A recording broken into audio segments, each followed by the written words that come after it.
सर्वज्ञानप्रदायिनी सर्वदा सर्वतः पातु स्वर्णवर्णा सरस्वती। माँ सरस्वती के चरणों में प्रणति निवेदित करते हुए मैं बुला रही हूँ अत्यंत लोकप्रिय भजन गायक श्री सत्यनारायण तिवारी जी को कि वे आएं और आज के कार्यक्रम का मंगल प्रारंभ अपने सधे हुए स्वरों में एक सुमधुर भजनों द्वारा करें। श्री सत्यनारायण तिवारी। हे नाथ अब तो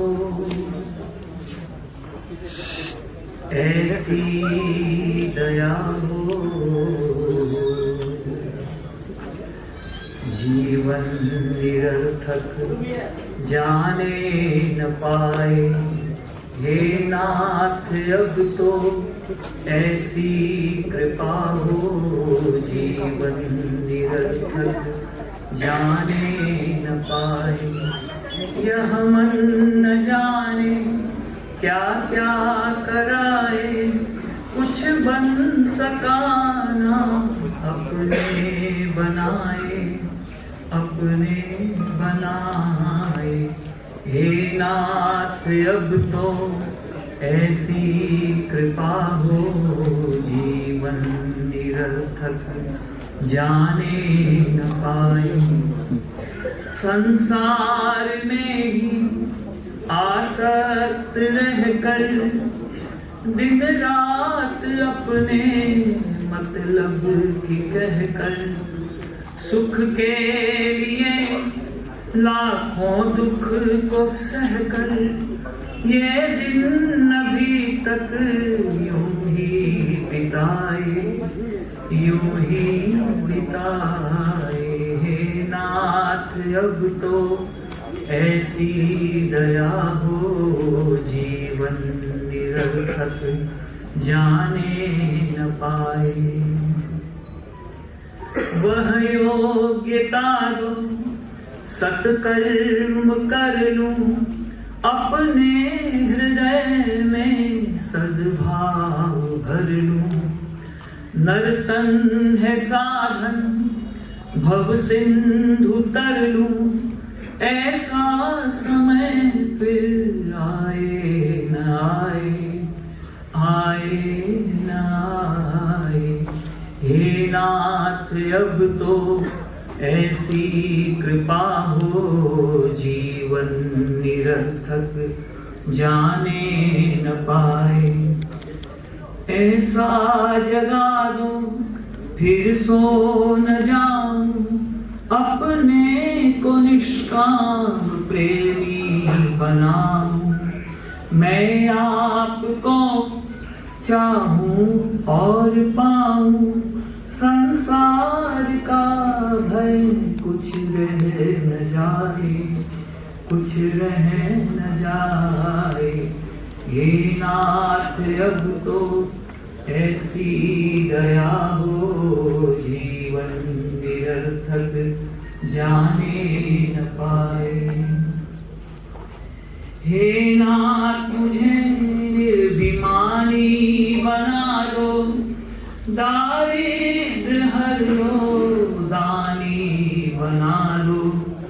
आनंदमय विज्ञानी बना दो, मैं हूँ तुम्हारी आशा लगाए, आशा लगाए।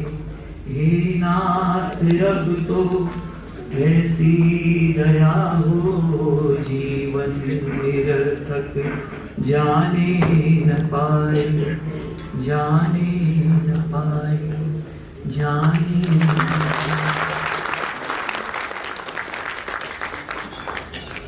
जीवन निरर्थक जाने न पाए। सदा सर्वदा अपने राम जी से यही प्रार्थना करने वाले स्मृति शेष जुगल किशोर जयधलिया जी का यह परम प्रिय भजन था और सही मायने में इस भजन की एक एक पंक्ति, एक एक शब्द को उन्होंने अपने जीवन में उतारा था। तभी उन्हें एक साथ कर्मठ, कर्मशील और कर्मयोगी कहा जा सकता है। आज उन्हीं की पुण्य स्मृति में आयोजित इस 8वीं व्याख्यान माला में, जिसका विषय है वर्तमान परिप्रेक्ष्य में भारत के समक्ष चुनौतियां एवं समाधान, इस ऐसे महत्वपूर्ण विषय पर सुचिंतित व्याख्यान सुनने हेतु यहाँ उपस्थित समस्त सुधीजनों गुरुजनों को कुमार सभा पुस्तकालय की ओर से मेरा सादर प्रणाम, स्वागत, वंदन, अभिनंदन। आज का यह कार्यक्रम एक ऐसे व्यक्तित्व को समर्पित है जिसने इस संस्था को सारे देश में ही नहीं, विदेशों में भी बहुत ऊंचाइयां प्रदान करने की कोशिश की है। वस्तुतः उन्हें समाज एवं साहित्य सेवा का एक प्रेरक ज्योति वलय कहा जा सकता है। उनका बोलने का अपना विशिष्ट अंदाज था।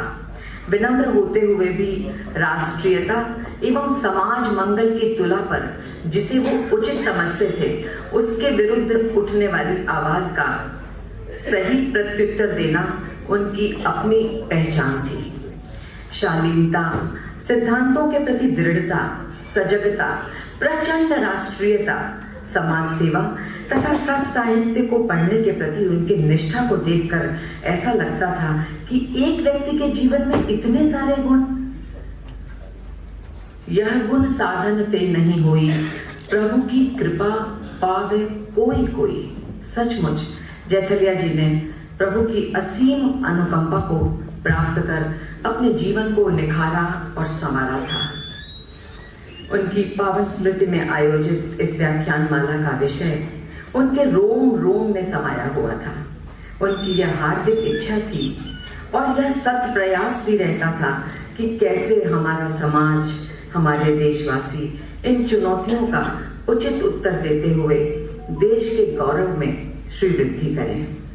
बंधुओं, यह अत्यंत हर्ष का विषय है कि आज के आयोजन की अध्यक्षता कर रहे हैं भारतीय संस्कृति के प्रबल पक्षधर, बांगड़ घराने के सुदीर्घ तेजस्वी श्रृंखला के यशस्वी कर्णधार श्री हरि मोहन बांगड़। अप्रतिम मेधा, प्रतिभा एवं निष्ठा के बल पर अपने शैक्षणिक और व्यावसायिक जीवन को ऊंचाइयां प्रदान करने वाले श्री हरि मोहन बांगड़ एक अनुकरणीय व्यक्तित्व के धनी हैं। आपके सुदक्ष नेतृत्व में श्री सीमेंट उत्पादन क्षमता में पूरे भारत के शीर्ष 3 सीमेंट समूहों में एक है।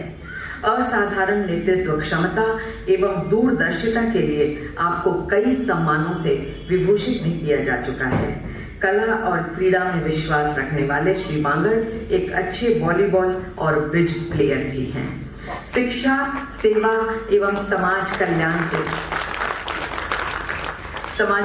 के प्रति समर्पित श्री हरि मोहन बांगड़ को अध्यक्ष के रूप में अपने बीच पाकर हम सचमुच आनंदित हैं।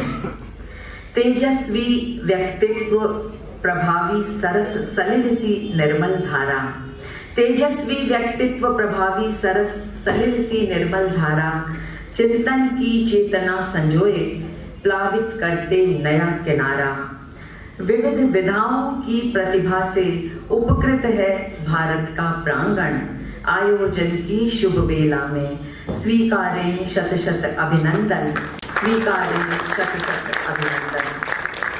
इन्हीं शब्दों के साथ संस्था के सुयोग्य सचिव श्री बंशीधर शर्मा से मेरा अनुरोध है कि वे मुक्ता माला पहनाकर आपका अभिनंदन करें। तथा प्रख्यात ज्योतिषाचार्य श्री राकेश शास्त्री जी से मेरी प्रार्थना है कि आप आज के आयोजन के अध्यक्ष को अंग वस्त्र से विभूषित कर उनका सम्मान करें।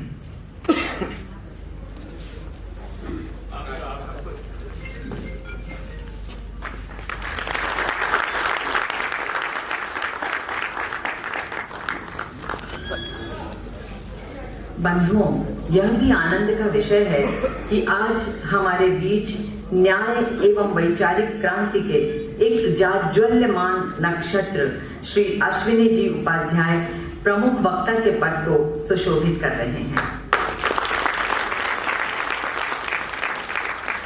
जिनका व्यक्तित्व आज किसी परिचय का मोहताज नहीं।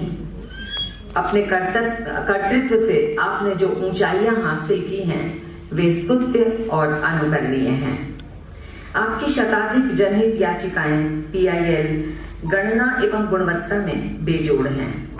अश्विनी जी का काम एवं कीर्ति जग जाहिर है। इससे अधिक उनकी लोकप्रियता का और क्या प्रमाण हो सकता है कि इस अकेले 2023 में आज उनका 91वां व्याख्यान है, और वो तो तब जब इन्होंने अपने आप को बिल्कुल सीमित कर रखा है, बहुत ही चुने हुए जगहों पे जा रहे हैं। भारत में जन जागरण की अलख जगाने वाले समर्पित देशभक्त एवं सम्मोहक वक्ता को अपने बीच पाकर हम सचमुच आह्लादित हैं।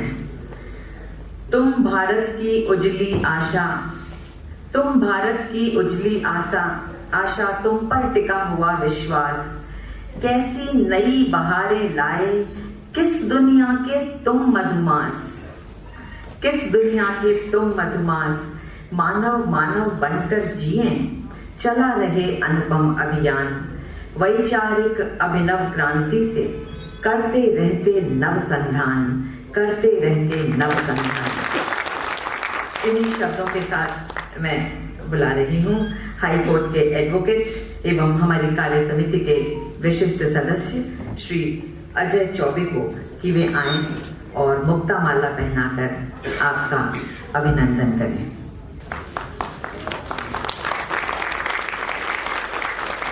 संस्था के उपमंत्री श्री सत्य प्रकाश राय से मेरा अनुरोध है कि आप अंग वस्त्र प्रदान कर आपका सम्मान करें।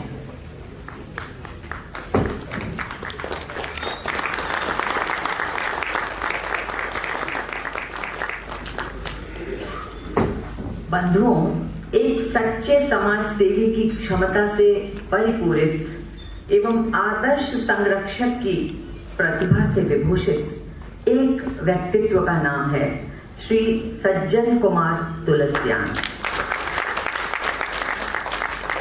अनुशासन, न्याय और मनुष्यता का जिन्हें मानक कहा जा सकता है, आज के प्रमुख वक्ता की तरह उनकी भी हर वक्त यही इच्छा और उनका प्रयास रहता है कि हमारा देश, हमारे देश के लोग, हमारे देश की प्रतिभा संपन्न महिलाएं, बच्चे, युवा अधिक से अधिक देश के गौरव को बढ़ाएं। हम आज उन्हें प्रमुख अतिथि के रूप में अपने बीच पाकर सचमुच आनंदित हैं। चमक गुणों से पैदा होती, तुम्हें देख जाना हमने, चमक गुणों से पैदा होती, तुम्हें देख जाना हमने, बाहर से भी अधिक रोशनी भीतर है माना हमने। जुगल जी के अनन्य हितैषी प्रख्यात आयकर सलाहकार श्री सज्जन कुमार तुलसियान का मुक्तामाल पहनाकर अभिनंदन कर रहे हैं संस्था के अर्थ मंत्री श्री अरुण प्रकाश मल्लावत।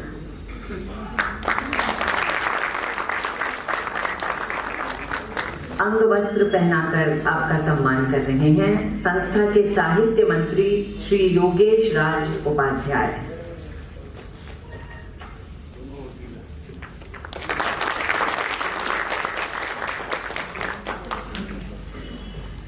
धर्म कर्म के युगल रूप, कर्तव्यनिष्ठ कर्मठ अभिराम, प्रेरक युवा चेतना के तुम, स्वीकारो सादर प्रणाम, स्वीकारो सादर प्रणाम। कवि श्री बंशीधर शर्मा की इन पंक्तियों के साथ मैं जुगल किशोर जैथिलिया जी की अशेष स्मृतियों को प्रणाम निवेदित करते हुए मंचस्थ सभी से सादर अनुरोध करती हूँ कि आप जैथिलिया जी के चित्र पर पुष्पार्पण कर अपनी श्रद्धा निवेदित करें।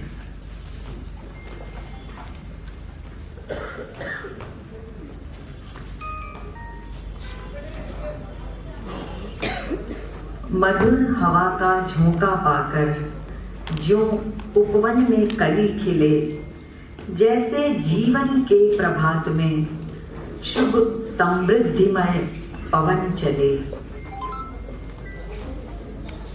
दूर हटाकर घना अंधेरा, अरुणोदय हो कमल खिले, त्यों ही पुण्यों के प्रताप से हमको जुगल किशोर मिले।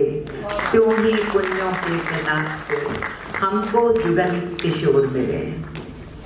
डॉक्टर वागीश दिनकर की इन पंक्तियों के साथ एक बार पुनः उन्हें प्रणाम। जीवन के अंतिम दिनों तक किसी भी पद पर न रहते हुए पुस्तकालय को जो ऊंचाइयां और जो मार्गदर्शन उन्होंने प्रदान किया, वह सचमुच इतिहास का विषय है। कहा जा सकता है कि वे कार्यकर्ताओं का निर्माण करने की अनुपम प्रयोगशाला थे। आज उन्हीं के अनन्य स्नेहभाजन पुस्तकालय के कर्मठ अध्यक्ष श्री महावीर प्रसाद बजाज से मैं सादर अनुरोध कर रही हूँ कि वे अपना स्वागत भाषण प्रस्तुत करें।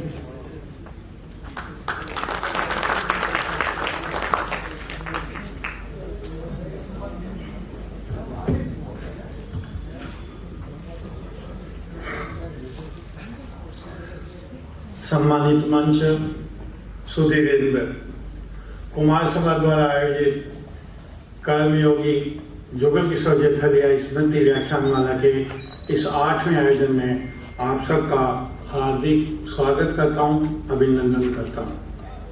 बंधुओं, प्रगति चाहे समाज की हो, राष्ट्र की हो, व्यक्ति की हो या परिवार की हो, जब वह अपनी परंपराओं के साथ आगे बढ़ती है तब वो प्रगति समृद्धि कहलाती है। ऐसे ही पीढ़ियों दर पीढ़ियों से भारतीय संस्कृति के प्रति समर्पित और समृद्ध बांगड़ घराने के यशस्वी उत्तराधिकारी हैं आज के हमारे अध्यक्ष श्री हरिमोहन जी बांगड़। वे एक सफल यशस्वी उद्योगपति एवं समाज सेवी ही नहीं, एक समाज के आइकॉन हैं जिनसे हम प्रेरणा पाते हैं। कुमार सभा के प्रति उनका सद्भाव हमेशा रहा है और आज हमको आशीर्वाद देने के लिए इस मंच की गरिमा को बढ़ा रहे हैं। मैं उनका आप सब की ओर से, कुमार सभा की ओर से, कोलकाता महानगर वासियों की ओर से उनको हार्दिक अभिनंदन करता हूँ, प्रणाम करता हूँ। योजकता की अद्वितीय क्षमता रखने वाले हरिमोहन बाबू के बारे में किसी शायर की पंक्तियां बहुत सटीक बैठती है कि जिंदगी के किताब में धैर्य का कवल होना जरूरी है, क्योंकि वही हर पन्ने को संभाल कर रखता है। ऐसे ही बाबू हरिमोहन जी हम सबको एक संभाल करके, समाज को एक संभाल करके रख रहे हैं। मैं पुनः उनका आप सब की ओर से प्रणाम करता हूँ। आज के हमारे प्रधान वक्ता हैं सुप्रीम कोर्ट के बहुचर्चित वकील श्री अश्विनी जी उपाध्याय।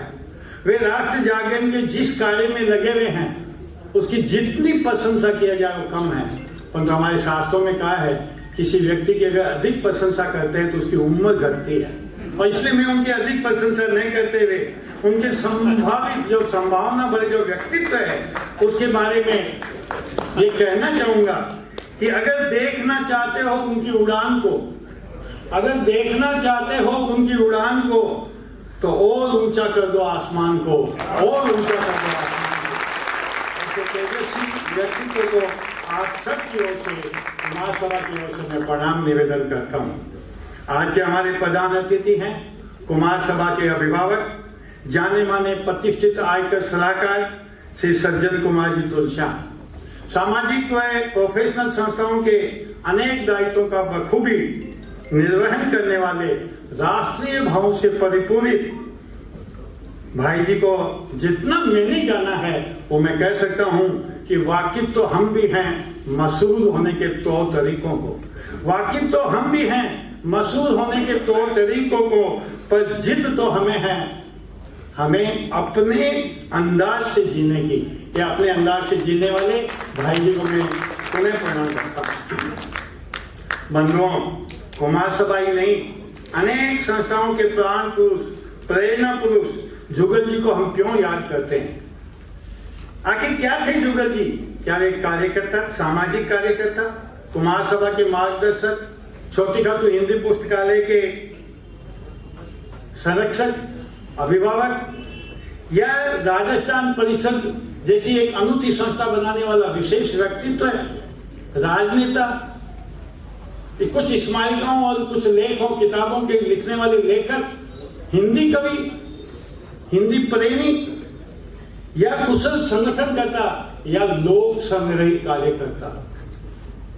सच पूछा जाए तो जुगल जी सब कुछ थे। और मैं ये कहूं तो कोई अतिशयोक्ति नहीं होगी कि जुगल जी एक व्यक्ति नहीं, विचार हैं, विचार।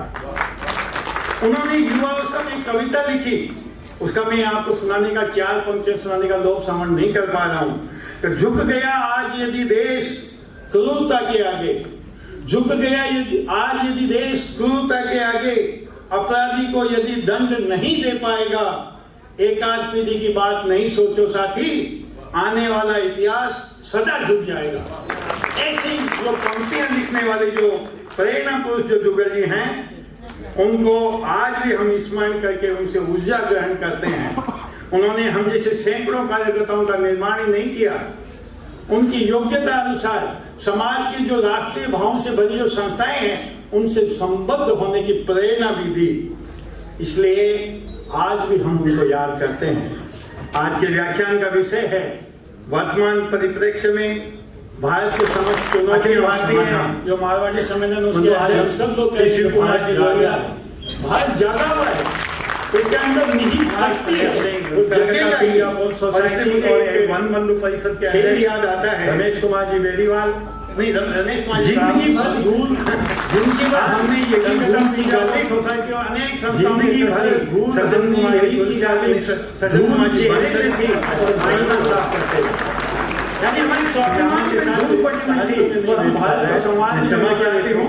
ऐसे अनेक जो ऐसे सुधारने के बुद्धिमान अपने विचारों की कुंठित जाने माने उद्योगपति समाज चेहरे पे पड़ी धूल को बैठा है। मैं वास्तविकता पहचान सादर प्रणाम करता हूँ। कुमार समाचार है नमन हमें अपने विचारों से समृद्ध करेगा, आलोकित करेगा, सोचने को मजबूत करेगा। इन्हीं भावों के साथ आप सबको पुनः नमन, अभिवादन, जय हिंद, जय भारत। कल्या जी आज शरीर से हमारे बीच नहीं हैं, पर वे अपने रचनात्मक चिंतन, अनुभव सिद्ध विचारों, हिंदी और राष्ट्रीयता से संबंधित सभी क्रियाकलापों के माध्यम से वे हमेशा हमारे साथ थे, हैं और रहेंगे। मैं सादर अनुरोध कर रही हूँ आज के प्रमुख अतिथि श्री सज्जन कुमार तुलसियान जी से कि वे आएं और अपने विचार रखें। मंचस्थ अध्यक्ष श्री हरिमोहन मांगड़ जी, मुख्य वक्ता श्री अश्विनी उपाध्याय, मंचस्थ महानुभाव, उपस्थित सज्जनों एंड मेरी माताओं और बहनों, आज का जो व्याख्यान माला है वो समर्पित है कर्मयोगी जुगल किशोर जयथलिया को, जिन्होंने कलकत्ता के समाज को इतना बड़ा अवदान दिया इस संगठन को तैयार करके और बहुमुखी संगठनों के प्रति पूर्ण रूप से समर्पित होकर कि आज हम कलकत्ते को एक ऐसी धरोहर के रूप में लेके चल रहे हैं जहां हम अपने विचार प्रकट कर सकते हैं। वो जीवन भर अपने आप को खपाते रहे देश के लिए, समाज के लिए। वो गुदड़ी के लाल थे और हमेशा कोहिनूर की तरह से चमकते थे। अपने सादेपन से, अपने समर्पण से वो जन जन के प्रिय थे। उनके लिए कुमार सभा ने व्याख्यान माला के माध्यम से उनको स्मरण रखने का जो ये प्रकल्प रखा है, जिसका आज 8वां प्रयोग है, ये सचमुच में बहुत ही आनंददायक है। तो चूंकि मेरे मित्र थे, इसलिए मैं उन्हें बहुत करीब से जानता था। उनके मन में जरा सा भी छल कपट नहीं था, देश के प्रति पूर्ण रूप से समर्पण था और समाज के प्रति बहुत गहरी चिंता थी। आज कुमार सभा पुस्तकालय ने इस व्याख्यान माला में एक ऐसे व्यक्ति को निमंत्रण दिया है जो सचमुच में आपको मंत्रमुग्ध कर देंगे अपनी वाणी से। श्री अश्विनी उपाध्याय, प्रयागराज में जन्मे श्री अश्विनी उपाध्याय मात्र 48 वर्ष के नवयुवक हैं और इस छोटी सी उम्र में उन्होंने जो ख्याति प्राप्त की है, यह और जन जन के दिल में बस गए हैं। यह दर्शाता है जो भी राष्ट्र के प्रति समर्पित होता है वो जन जन का प्यारा हो जाता है। भारतवर्ष का इतना सुंदर इतिहास जब विघटन की कगार पे पहुंचा और दो नेशन थ्योरी के ऊपर में दो भाग में विभक्त हो गया, तो हमारे देश के जो हमारे कर्णधार थे, उन्होंने हमारे साथ बहुत बड़ा छलवा किया। जब आप दो नेशन थ्योरी को एक्सेप्ट कर रहे हो तो दो नेशन में रहने वाले लोग अपने अपने नेशन में रहेंगे, न कि एक नेशन जिसका आपने तैयार कर दिया उसके भी आधे लोग आपके पास में रहेंगे। यही सबसे बड़ा छलवा हमारे कर्णधारों ने हमारे साथ में किया और उसी का प्रतिफल आज भी हम भुगत रहे हैं। यही नहीं, ये तो कॉन्स्टिट्यूशन के बारे में आपको बहुत अच्छी तरह से समझाएंगे श्री उपाध्याय साहब, लेकिन सेक्शन 25 में जो धर्म प्रचार का और धर्म परिवर्तन का जो अधिकार फंडामेंटल राइट में डाल दिया, इसकी वजह से क्रमशः एक नेशन सिकुड़ता चला जा रहा है और दूसरा नेशन उस पर हावी होते चले जा रहा है। ऐसे समय में अश्विनी कुमार उपाध्याय जैसे लोग दिव्य ज्योति की तरह से नित्य हमारे लिए संघर्ष कर रहे हैं।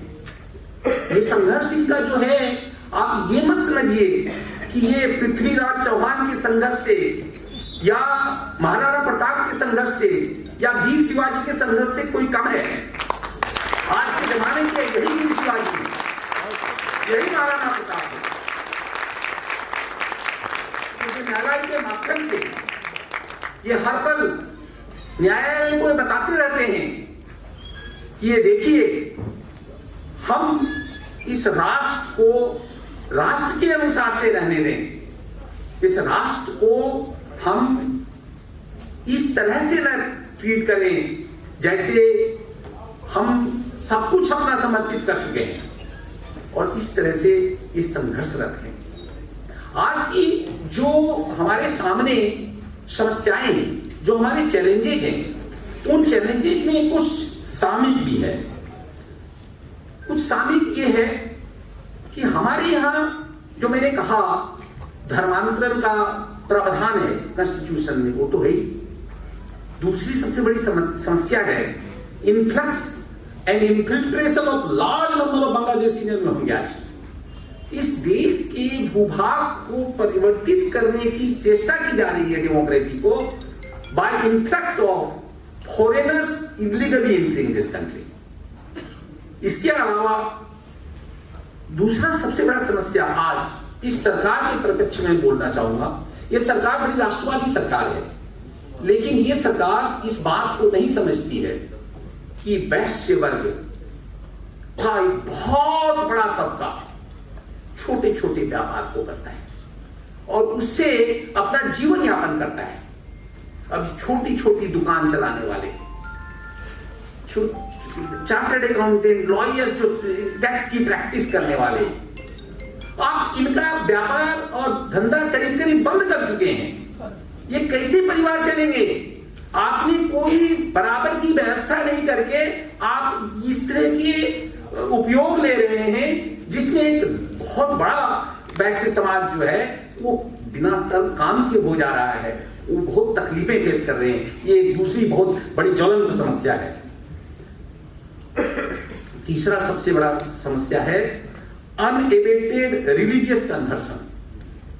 इतना बड़ा पैसा इस देश में आता है, इस देश के जनमानस को गरीबी के ऊपर, पिछड़ेपन के ऊपर उसका फायदा लेके उनको कन्वर्शन करने का कोई उपाय नहीं जिससे किसको रोका जा सके, क्योंकि ये जो एक वर्ग है उस वर्ग का जो वोट बैंक है, उस वोट बैंक से को एक हमारे सेक्शन के एक सेक्शन को मिला करके वो मेजोरिटी का निर्माण कर लेते हैं, इस तरह से उनको बढ़ावा देते हैं। ये एक बहुत बड़ी पॉलिटिकल प्रॉब्लम है। उसके बाद हमारा है स्यूडो सेक्युलरिज्म। हमारे यहाँ सेक्युलरिज्म को डेफिनेशन को एंटी हिंदुइज्म माना जाता है। हर चीज जो हिंदू है वो अनसेकुलर है, और ये एक ऐसी विचारधारा चारों तरफ पनप रही है कि कोई अपने आप को गर्व के साथ बोल ही नहीं पाता कि मैं हिंदू हूं। तो ये एक बहुत बड़ी ज्वलंत समस्या है जिसके बारे में भी हमें ध्यान देना है। इन समस्याओं से आज देश जूझ रहा है।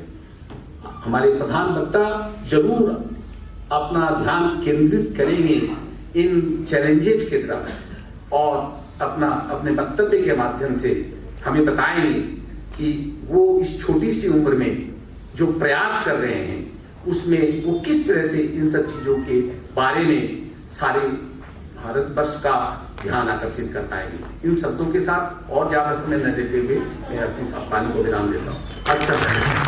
मैथिली शरण जी की पंक्तियां हैं कि हम कौन थे, क्या हो रहे हैं और क्या होंगे अभी। आओ विचारें आज मिलकर ये समस्याएं सभी। तो मेरे ख्याल से जितने सभा कक्ष में बैठे हैं हम सब गलतियां, कमियां, समीक्षा बताने के लिए हमेशा तत्पर रहते हैं और बहुत सारी मुझको बता सकते हैं, पर उसका समाधान क्या हो सकता है उसको बताते वक्त अक्सर हम पीछे की ओर हो जाते हैं। आज हम सौभाग्यशाली हैं कि हमारे बीच एक ऐसा व्यक्तित्व उपस्थित है जो उन चुनौतियों के साथ समाधान की ओर भी हमें ले जाएगा।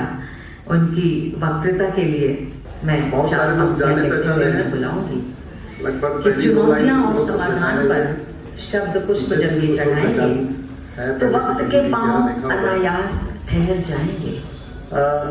ध्यान से आजकल सिंगिंग पावर कम हो गई, रास्ता रास्ता लिसनिंग पावर भी कम हो गई। कान से होते हुए कलेजे में पहले उतर जाए। 3 घंटे की बनती थी, आजकल 2 घंटे की बन गई।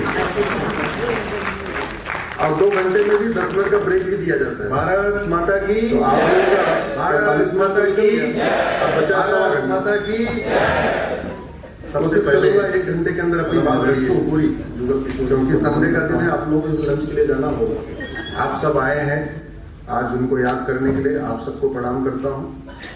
आपने मुझे बुलाया महावीर जी, आप सब लोग यहाँ कार्यक्रम में मंच पे सम्मानित लोग बैठे हैं, सबको प्रणाम करता हूँ। आप जरा सोचिए,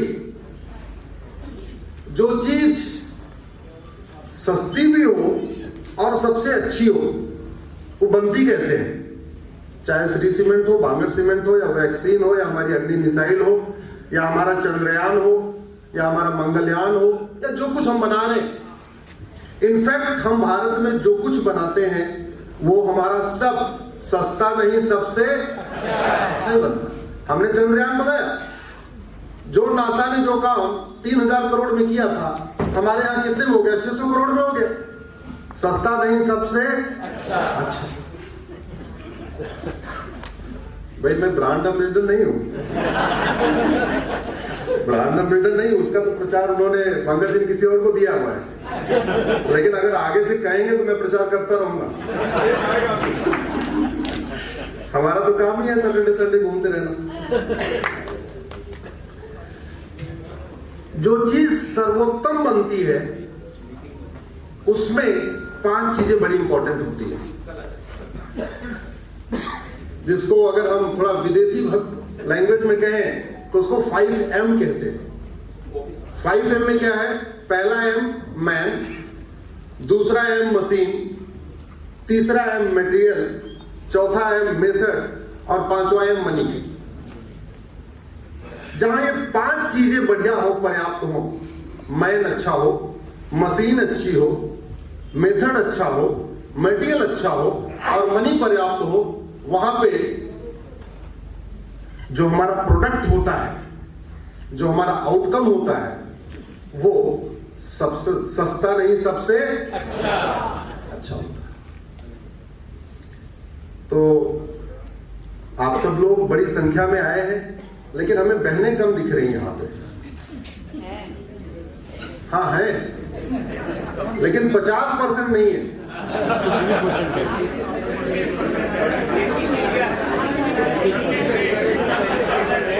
श्यावर रामचंद्र की। हम कहते हैं पहले सिया फिर राम, फिर राधे फिर कृष्ण, गौरी शंकर,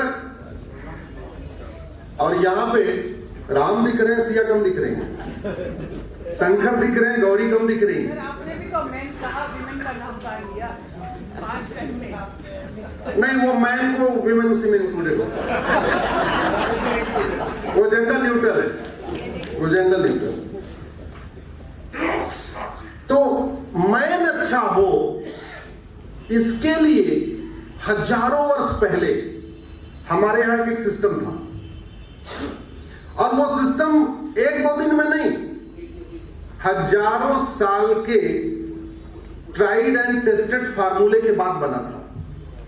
और वो सिस्टम तब इंप्लीमेंट हुआ था जब दुनिया में केवल एक ही रिलीजन था, एक ही धर्म था। वो कौन सा था?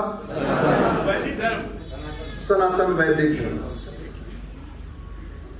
और जो बातें आज डॉक्टर बता रहे, वो बातें अब से 4000 साल 5000 साल पहले लिखी जा चुकी थी कि सबसे बढ़िया मैन कैसे समाज में आए। किसान बहुत अच्छा हो, खाद बहुत अच्छी हो, यूरिया बहुत अच्छी हो, खेत बहुत अच्छा हो, जुताई गुड़ाई बहुत अच्छी हो, निराई भी खूब अच्छी हो, खरपतवार की सफाई भी खूब अच्छी हो। लेकिन अगर बीज गड़बड़ हो गया, अच्छी फसल आ सकती है क्या? जोर से बोलिए जरा। हाँ, तो बीज अच्छा हो, इसकी व्यवस्था हमारे वैदिक धर्म में थी, हमने उसे भुला दिया। उसका नतीजा ये है गंधार शांत समृद्ध खुशहाल था, अफगानिस्तान बन गया है बदहाल है। राजा भरत का ननिहाल, जहां से माता कैकेयी आई थी, वो कैके शांत समृद्ध खुशहाल था। उस कैके को हम अब पाकिस्तान कहते हैं, बदहाल है, फटेहाल है, रोज बम धमाके हो रहे हैं। हमने उस व्यवस्था को भुला दिया, इसका नतीजा निकला पर्सिया शांत समृद्ध खुशहाल था, ईरान और इराक बदहाल है, फटेहाल है। हमने उस व्यवस्था को खत्म कर दिया, इसलिए कंबोज जो शांत था, समृद्ध था, खुशहाल था, बदक्सा अब बदहाल है। सुरवास्तु शांत था, समृद्ध था, खुशहाल था। स्वात घाटी अशांत है। तक्षशिला शांत था, समृद्ध था, खुशहाल था। रावलपिंडी अशांत है। यमन अशांत है, कांगो अशांत है, ईरान अशांत है, इराक अशांत है, सूडान अशांत है, इजिप्ट अशांत है, सीरिया अशांत है, बांग्लादेश अशांत है, फिलीपींस अशांत है, सोमालिया अशांत है, पाकिस्तान अशांत है, नाइजीरिया अशांत है, तजाकिस्तान अशांत है, अफगानिस्तान अशांत है। क्यों अशांत है? कि जो व्यवस्था इंसान के लिए सर्वोत्तम व्यवस्था थी, जो सर्वोत्तम व्यक्ति का निर्माण करती थी, उस व्यवस्था को हमने भुला दिया। इसलिए मैं कहता हूं, मटेरियल बहुत अच्छा हो, मशीन बहुत अच्छी हो, मेथड बहुत अच्छा हो, मनी भी खूब हो, लेकिन अगर मैन अच्छा नहीं होगा तो आपका न सस्ता बनेगा न सबसे अच्छा बनेगा। इसलिए बेस्ट प्रोडक्ट आए, उसके लिए मैन अच्छा होना चाहिए, मनुष्य अच्छा होना चाहिए। उसके लिए हजारों साल पहले महर्षि गौतम ने एक व्यवस्था बनाई, उसके बाद अगस्त मुनि ने एक व्यवस्था बनाई, लेकिन वो व्यवस्थाएं उन्होंने 40 संस्कार की बात किया, बाद में 25 संस्कार की बात किया, बाद में व्यास जी ने 16 संस्कार की बात किया, जो आज तक वर्तमान में चल रही है, जो आज भी आपको मिल जाएगी, उसके वीडियो भी मिल जाएंगे, गूगल भी मिल जाएंगे। हमने वो 16 संस्कार की व्यवस्था गायब कर दिया।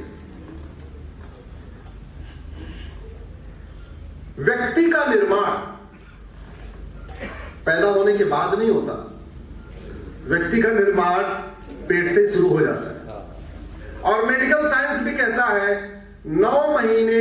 9 वर्ष और 9 महीने बड़े क्रूशियल होते हैं, और चरक संहिता में लिखा हुआ है 9 वर्ष और 9 माह बड़े क्रूशियल होते हैं। पहला हमने व्यवस्था क्या बनाई थी? गर्भाधान संस्कार होगा, अच्छी तरीके से मंत्रोच्चारण होगा, पूरी तरीके से घर में पूजा पाठ होगा, खुशी का माहौल होगा, एक त्योहार का माहौल होगा। उसके बाद दिन में यज्ञ होगा, हवन होगा, और अच्छे मन के साथ उस दिन माता पिता मिलेंगे। मिलने के बाद उस दिन मनुष्य निर्माण की प्रक्रिया शुरू होगी। मेडिकल साइंस अब कह रहा है कि 3 महीने के बाद बच्चे का ब्रेन बनना शुरू हो जाता है। चरक संहिता में, चरक का मतलब 1000 ईसा पूर्व, यानी अब से 3000 साल पहले चरक संहिता में लिखा हुआ है 3रे महीने में आपको पुंसवन संस्कार करना है। पुंसवन संस्कार बच्चे के शारीरिक और मानसिक विकास के लिए किया जाता है। उसमें मंत्रोच्चारण होता है, कुछ खान पान की व्यवस्था होती है, जिसके साथ बाद उसको पुंसवन संस्कार कहते हैं। मेडिकल साइंस आप 3 महीने के बाद अल्ट्रासाउंड शुरू करता है। 3 महीने पर, 4थे महीने, 5वें महीने, 6वें महीने, हर महीने बुला के अल्ट्रासाउंड से चेक करते हैं बच्चे की नाड़ी वाड़ी ठीक चल रही है कि नहीं, हार्ट ठीक से चल रहा है कि नहीं चल रहा है, स्वस्थ है कि नहीं, ठीक है, बिल्कुल खेल रहा है, कूद रहा है कि नहीं, सही है। आज के 3000 साल पहले महर्षि चरक ने चरक संहिता में उसके लिए सीमांतोन्नयन संस्कार की व्यवस्था किया कि 4थे महीने, 6वें महीने, 8वें महीने आपको सीमांतोन्नयन संस्कार करना है, जिससे बच्चे का मानसिक और शारीरिक विकास अच्छी तरीके से होता है। अब लोग मेडिकल साइंस भी अब कहने लग गया 6 महीने दूध पिलाइए। उसकी व्यवस्था हमारे पास बहुत पहले थी। 4था संस्कार दिया गया जातकर्म संस्कार, कि जैसे बच्चा पैदा होगा नाड़ी काटी जाएगी, उसके बाद मां का दूध पिलाने के पहले उसको शहद वगैरह दी जाएगी, मंत्रोच्चारण किया जाएगा, क्योंकि मंत्रों में बहुत बड़ी पावर होती है। अब जिसको नहीं पता उसको तो नहीं समझ में आएगा। यहां पंखा लगा हुआ है, जिसको पंखा दिख रहा है वो सोचेगा केवल पंखा ही होता, पंखा नहीं होता, पंखे के साथ साथ करंट भी होती है। दिक्कत यह कि हमें करंट दिखती नहीं है, तो हमको लगता है पंखा घूम तो रहा है, अभी पूछो कैसे घूम रहा है, उसमें अंदर करंट है। करंट दिखती है क्या? नहीं। तो आज की डेट में बहुत सारे सो कॉल्ड इंटेलेक्चुअल्स कहते हैं कि अरे मंत्र तंत्र ये वो पाखंड है। पाखंड नहीं भैया, वो मंत्रों के द्वारा जो ध्वनि निकलती है वो साइंटिफिक है। जब पेट में रहने के दौरान मां बीज मंत्रों को पढ़ती है, बांसुरी की आवाज सुनती है, उपनिषद को पढ़ती है, रामचरितमानस के उत्तरकांड को पढ़ती है, तो उसकी फीलिंग डेवलप होती है। उसकी फीलिंग डेवलप होती है तो ये तो सब मानते हैं कि माँ क्या खा रही है, क्या पहन रही है, क्या सुन रही है, क्या देख रही है, इसका सीधा सीधा इफेक्ट बच्चे पे आता है। जो बात अब डॉक्टर अल्ट्रासाउंड के बाद कह रहे हैं वो आचार्य चरक, आचार्य सुश्रुत, आचार्य संघधर, आचार्य माधवकर, महर्षि पतंजलि आपके 3000 साल पहले, 4000 साल पहले लिख चुके हैं। हाँ, हमने नहीं पढ़ा तो हमें नहीं पता, हमने अल्ट्रासाउंड को देखा है तो हमें लगता है अल्ट्रासाउंड सब सही है। नहीं पढ़ा वेद को, नहीं पढ़ा पुराण को, नहीं पढ़ा चरक संहिता, नहीं पढ़ा हमने वाग्भट संहिता, नहीं पढ़ा हमने पतंजलि का योग सूत्र, नहीं पढ़ा हमने सुश्रुत संहिता, नहीं पढ़ा हमने माधवकर की किताब, नहीं पढ़ा हमने वाग्भट की किताब, हमें नहीं पता। हमको क्योंकि हम इतने ज्ञानी हो गए कि हमको जितना दिखता है हमको लगता है यही सच है, इसके अलावा कुछ सच है ही नहीं। जितना हमको सुनता है हमको लगता है यही पर्याप्त है, इसके अलावा कुछ है ही नहीं। ऐसा नहीं है, बहुत बड़ा विज्ञान है। फिर 6वें महीने में बच्चा पैदा हो गया, आज भी डॉक्टर कहते हैं कि 6 महीने तक केवल माँ का दूध पिलाना, उसके बाद अन्न खिलाना है। अन्नप्राशन संस्कार 6वें महीने में होना चाहिए। 6 महीने तक केवल माँ का दूध पिलाना चाहिए। हमारे ऋषि मुनि हजारों साल पहले लिख चुके हैं। 11वें महीने में मुंडन संस्कार, 3रे वर्ष में कर्णवेधन संस्कार, फिर 5वें वर्ष में विद्यारंभ संस्कार, 21वें वर्ष में केशांत संस्कार। इसका मतलब उसकी पढ़ाई लिखाई पूरी हो गई, 21 साल का हो गया। अब उसको आप बिजनेस व्यापार में डालिए। आज भी ग्रेजुएशन कितने साल में होता है? जोर से बोलिए जरा। 21 साल में या 22 साल में होता है? आज की डेट में ग्रेजुएशन कितने साल में होता है? 21 और 22 में होता है। और 21 साल और 22 साल में केशांत और समावर्तन होना चाहिए, हमारी किताबों में लिखा हुआ है। इसका मतलब ग्रेजुएशन तक पढ़ने की व्यवस्था उस समय भी थी। 5वें वर्ष में वेदारंभ हो रहा है, 21वें वर्ष में समावर्तन हो रहा है। इसका मतलब आदमी को ग्रेजुएशन करना है, इसलिए उसके बाद शिक्षा पूरी मानी जाएगी, व्यवस्था थी हमारे पास। 25 वर्ष में विवाह संस्कार, 50 वर्ष में वानप्रस्थ, 75 में संन्यास, उसके बाद अंत्येष्टि संस्कार। ये 16 संस्कार की व्यवस्था थी। मैं बार बार कह रहा हूं कि अगर पूरी दुनिया में इतना आतंकवाद बढ़ रहा है, अराजकता बढ़ रही है, उसका सबसे बड़ा कारण यह है, जिसको आप भी मानते हैं, 2 चीजें होती हैं। एक होता है वांछित, एक होता है अवांछित।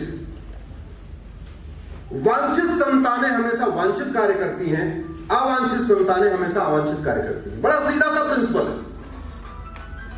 जो प्लान्ड वे में आए हैं वो अच्छा काम करेंगे, जो अनप्लान्ड आए हैं वो गड़बड़ काम करेंगे।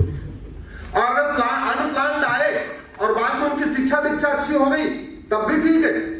अनप्लान्ड आए, लेकिन उस अनप्लान्ड आने के दौरान भी माँ ने सही चीज को देखा, सही चीज को सुना, सही भोजन किया, सही चीज गाया, सही सोचा, तब भी ठीक है। लेकिन जब गड़बड़ ये हो गई, पहली बात तो अवांछित, वांछित नहीं थे, अवांछित थे, और अवांछित में भी पूरा सिस्टम गड़बड़ हो गया। जो नहीं खाना चाहिए माँ ने वो खाया, जो नहीं सुनना चाहिए था माँ ने वो सुना, जो नहीं देखना चाहिए था माँ ने वो देखा, जो नहीं भोजन करना चाहिए माँ ने वो भोजन किया, जो जो कार्य निषिद्ध थे, नहीं करना चाहिए था, वो सब किया। तो याद रखिए, बच्चा जब पैदा होगा तो अराजकता ही बढ़ाएगा, अराजक काम ही करेगा। इसका सबसे बड़ा एग्जाम्पल है, आप लोग गूगल कर लेना, डेजिग्नेटेड टेररिस्ट ग्रुप। दुनिया में 60 आतंकवादी संगठन है। आप गूगल करिएगा डेजिग्नेटेड टेररिस्ट ग्रुप, तो आपको आतंकवादी संगठनों का नाम आएगा।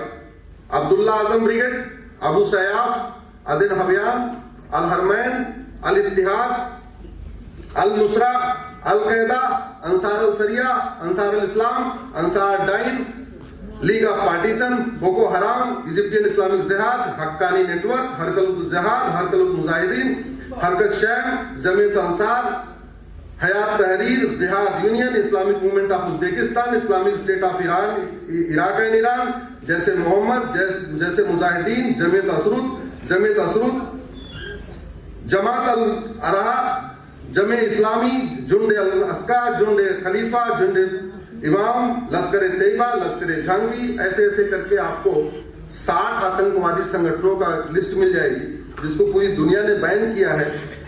अगर उनका नाम देखेंगे तो आपको पता चल जाएगा कौन है, कैसे हैं, क्या करते हैं।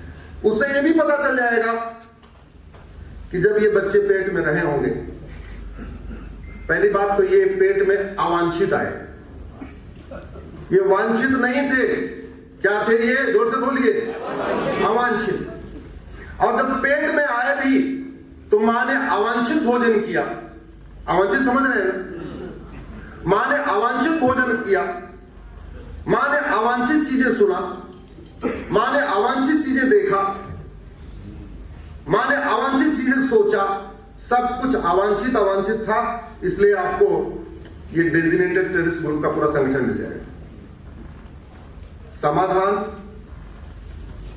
समाधान ये है, जब भारत का संविधान कहता है एक संप्रभु भारत बनाइए। कैसा भारत बनाइए? स्वतंत्र भारत नहीं। कैसा भारत? स्वतंत्र भारत और संप्रभु भारत में अंतर होता है। इंग्लिश में कहेंगे इंडिपेंडेंस, और दूसरे को कहते हैं सोवरिन। वास्तव में 75 साल में हमने स्वतंत्र भारत तो बनाया, लेकिन संप्रभु भारत नहीं बनाया।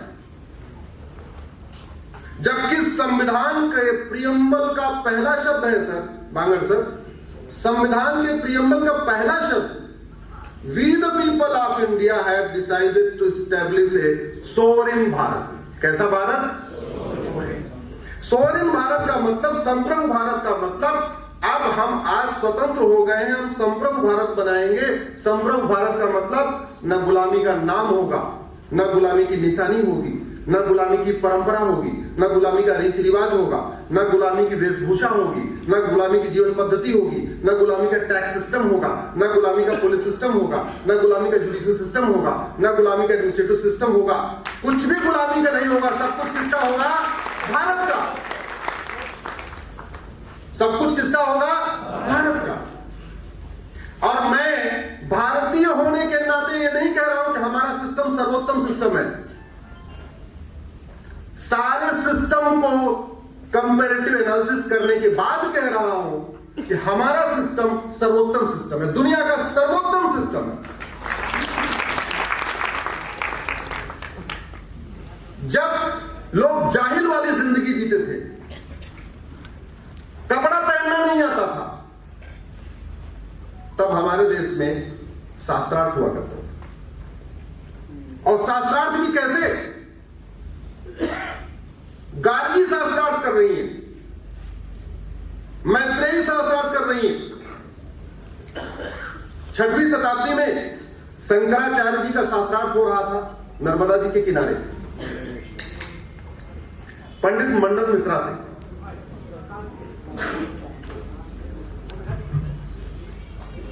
शास्त्रार्थ के बाद शंकराचार्य जी ने मंडन मिश्रा को हरा दिया। मंडन मिश्रा जी की धर्मपत्नी उठी, बोले आपने हमारे पति को भी हराया, अभी मैं हूं, अभी हमसे आप शास्त्रार्थ करिए।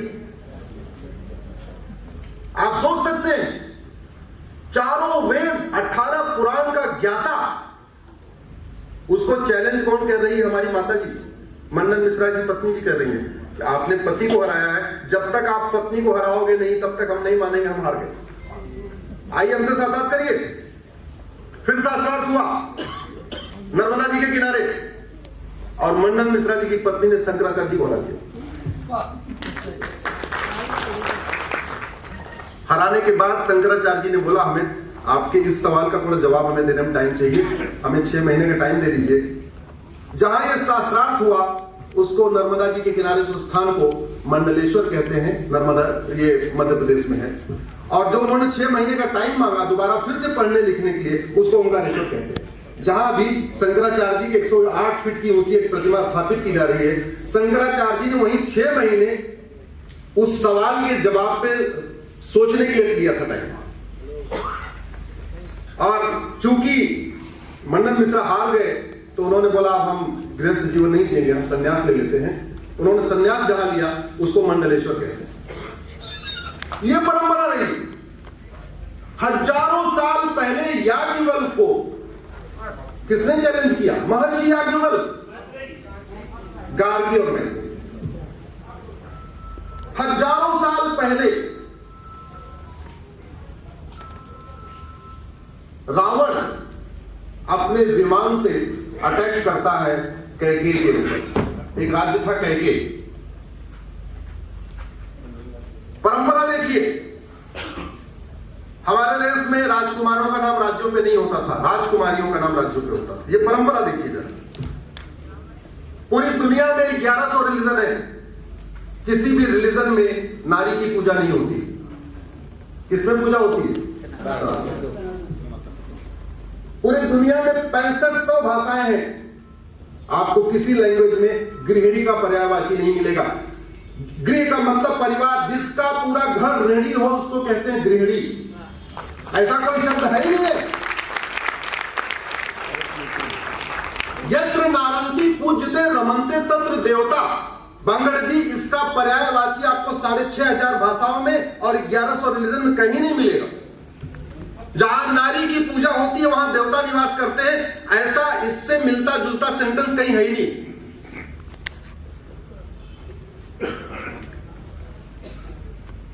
कौशल राज्य राजकुमारी, जोर से बोलिए जरा। सौमित्र राज राजकुमारी, गंधार राज राजकुमारी, कैके राज राजकुमारी। कैके नरेश के ऊपर हमला करता है रावण। अब आप खुद सोच सकते हैं, बग्घी से तो जाएगा नहीं लंका से उठ के पेशावर तक। उस कैके को आज के डेट में पेशावर कहते हैं। अटैक करता है, कैके नरेश को बुरी तरीके से उनकी सेना को पराजित कर देता है।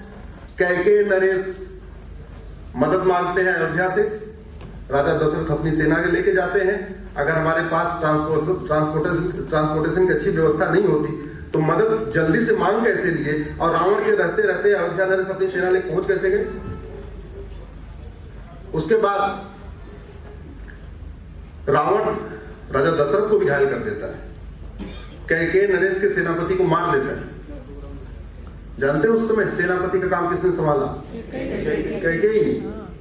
अगर हमारी माताओं को, बहनों को केवल चूल्हा चौका ही आता था तो गार्गी ने ऋषि याज्ञवल्क्य से शास्त्रार्थ कैसे किया, और हमारी माताओं बहनों को केवल चूल्हा चौका ही आता था तो कैकेयी ने सेनापति का काम कैसे संभाला। और रावण से बचा के राजा दशरथ को ले गई। आपको उसके आगे की कहानी पता है, इसलिए दोनों लोगों में विवाह होता है।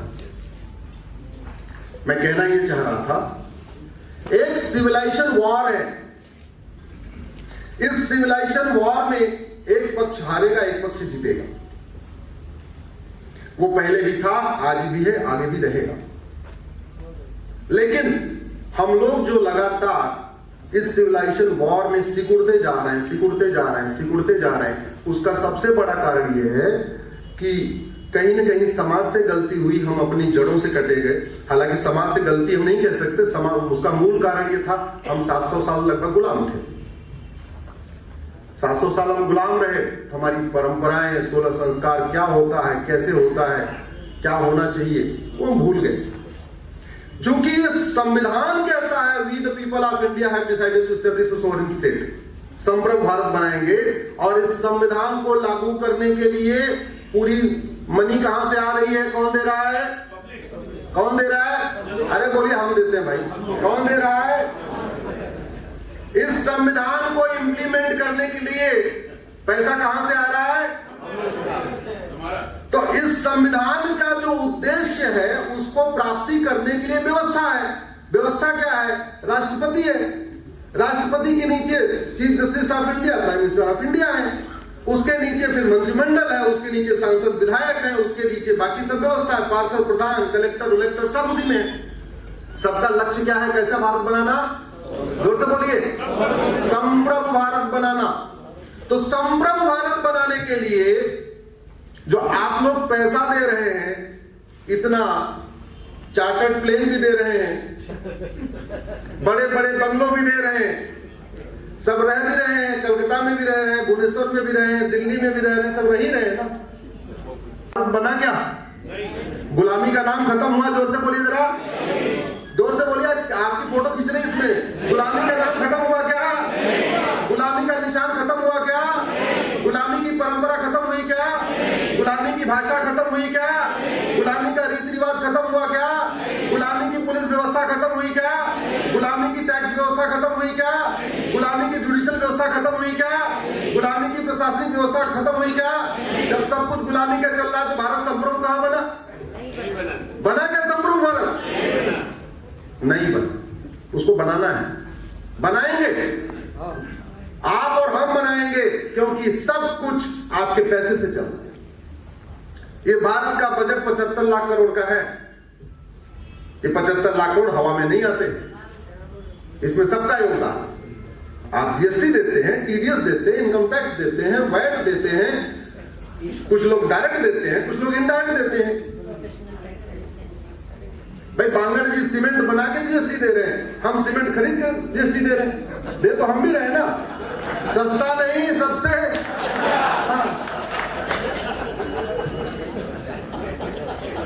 बंगाल में आ गया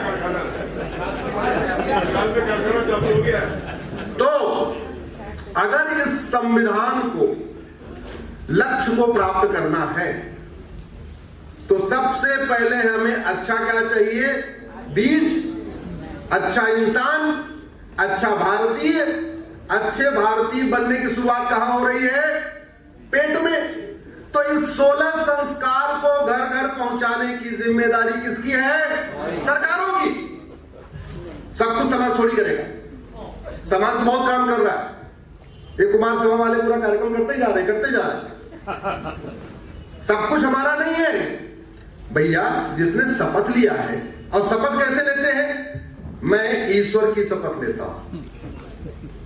राष्ट्रपति की भी शपथ वही है, मैं ईश्वर की शपथ लेता हूं। उपराष्ट्रपति की भी, चीफ जस्टिस ऑफ इंडिया की, प्राइम मिनिस्टर ऑफ इंडिया की, सबकी शपथ क्या लेते हैं? मैं ईश्वर की शपथ लेता हूं, मैं संविधान के अनुसार कार्य करूंगा और संविधान के लक्ष्यों को प्राप्त करने के लिए अब मनसा वाचा कर्मणा कार्य करूंगा। यही शपथ है।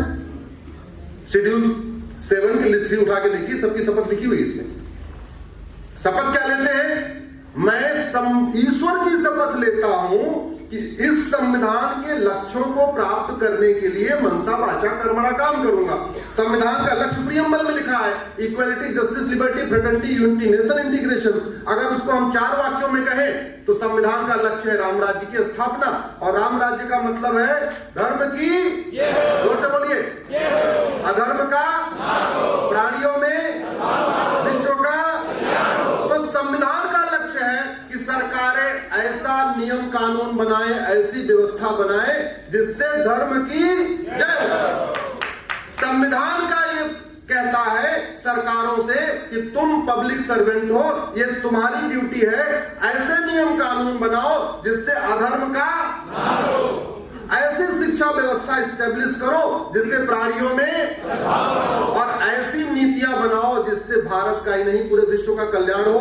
आप लोगों को, अध्यक्ष जी, आपको बताना चाहता हूं, पूरी दुनिया के संविधान में, किसी और देश के संविधान में विश्व कल्याण की कोई जिक्र नहीं है। भारत के संविधान का आर्टिकल 51 कहता है कि विश्व कल्याण के लिए भी योजना बना।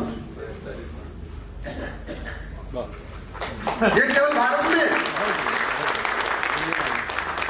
तो अच्छी शुरुआत तब होगी जब पहले, कहते नहीं है, किसान अच्छा हो, खेत अच्छा हो, जुताई उड़ाई निराई अच्छी हो, खाद पानी अच्छा हो, लेकिन सबसे ज्यादा जरूरी क्या है? क्योंकि बबूल के पेड़ में आम तो नहीं पैदा होगा, कितना खाद पानी दे लो। इमली कभी मीठी तो नहीं हो जाएगी आम जैसी, महुआ कभी कटहल तो नहीं बन सकता। इसलिए आवश्यक यह है कि हर घर में अच्छी संतान पैदा हो, स्वस्थ संतान पैदा हो, संस्कारी संतान पैदा हो। उसके लिए आवश्यक यह है कि सरकार अपनी शिक्षा व्यवस्था में, हॉस्पिटल में, प्राइमरी के एजुकेशन में 16 संस्कार को स्टेब्लिश करे। सबसे पहले अपने डॉक्टरों को जो एमबीबीएस का कोर्स कर रहे हैं, बीएमएस का कोर्स कर रहे हैं, बीएचएमएस का कोर्स कर रहे हैं, उनको चरक संहिता पढ़ाए, सुश्रुत संहिता पढ़ाए, वाग्भट संहिता पढ़ाए, माधवकर संहिता पढ़ाए, पतंजलि का योग सूत्र पढ़ाए। केवल विदेशी जो मेडिकल सिस्टम से काम नहीं चलेगा। 75 साल हो गए, क्या रिजल्ट आ रहा है आपके सामने? अच्छी संतान तभी पैदा होगी जब हम 16 संस्कार वाली व्यवस्था लागू कर देंगे। और तब संविधान भी यही कहता है, right to health is a fundamental right, right to education is fundamental right, right to livelihood is a fundamental right. यानी स्वस्थ रहना ये हमारा नैतिक अधिकार है और उसको पूरा करना सरकार की ड्यूटी है। इसलिए सबसे पहले सरकार को 16 संस्कार को घर घर पहुंचाना चाहिए। जो हमारी आशा बहनें हैं पूरे देश भर में 2.5-3 लाख के आसपास, उनको 16 संस्कार के बारे में बताना चाहिए। प्रत्येक हॉस्पिटल में जो गायनी डिपार्टमेंट है, जहां गायनी डॉक्टर होती है, उनको 16 संस्कार की ट्रेनिंग देना चाहिए। जब जब कोई महिला प्रेगनेंसी के बाद वहां आती है, डॉक्टर ट्रेन हो, उनको बताएं भाई तुम्हें तीसरे महीने ये करना है, केवल अल्ट्रासाउंड ही नहीं कराना है बल्कि तुम्हें संस्कार भी करना है। तब जाके एक अच्छे भारत का निर्माण हो। अब बच्चा पैदा हो गया, बच्चा पैदा हो गया, उसके बाद अगला क्या है? स्कूल जाएगा।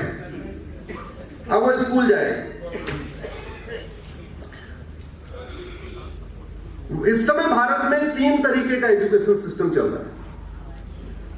एक है मैकाले सिस्टम, एक है मिशनरी सिस्टम, तीसरा है मदरसा सिस्टम।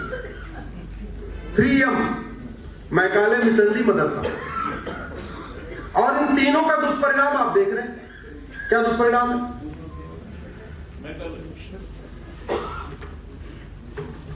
गुलामी की शिक्षा व्यवस्था हम 75 साल से यूज करके देख रहे हैं। रिजल्ट हमारे सामने है। अराजकता है, अशांति है, घूसखोरी है, जमाखोरी है, मिलावटखोरी है, कालाबाजारी है, नशा तस्करी है, मानव तस्करी है, मुनाफाखोरी है, माओवाद है, नक्सलवाद है, धर्मांतरण है, घुसपैठ है, जनसंख्या विस्फोट भी है। इसका जो सबसे पहले हमें भारत की शिक्षा व्यवस्था को वर्तमान में बदलना पड़ेगा और इसको फिर से हमें वैदिक शिक्षा व्यवस्था लागू करना पड़ेगा। जब मैं कहता हूं वैदिक शिक्षा व्यवस्था तो लोग कहते हैं अच्छा कोई पंडित बनाना है क्या?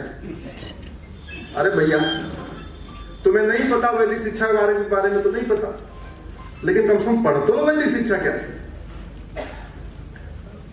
वैदिक शिक्षा व्यवस्था में हमारे ट्रिपल 5 मॉडल था।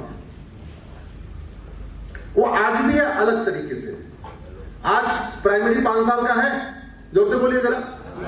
जूनियर 3 साल का, 6वीं 7वीं 8वीं, सेकेंडरी हायर सेकेंडरी 4 साल की, 9वीं 10वीं 11वीं 12वीं, और ग्रेजुएशन 3 साल का। तो पहली से लेकर ग्रेजुएशन 15 साल का हो गया। हुआ कि नहीं हुआ? यह व्यवस्था हमारे यहां आदिकाल में थी,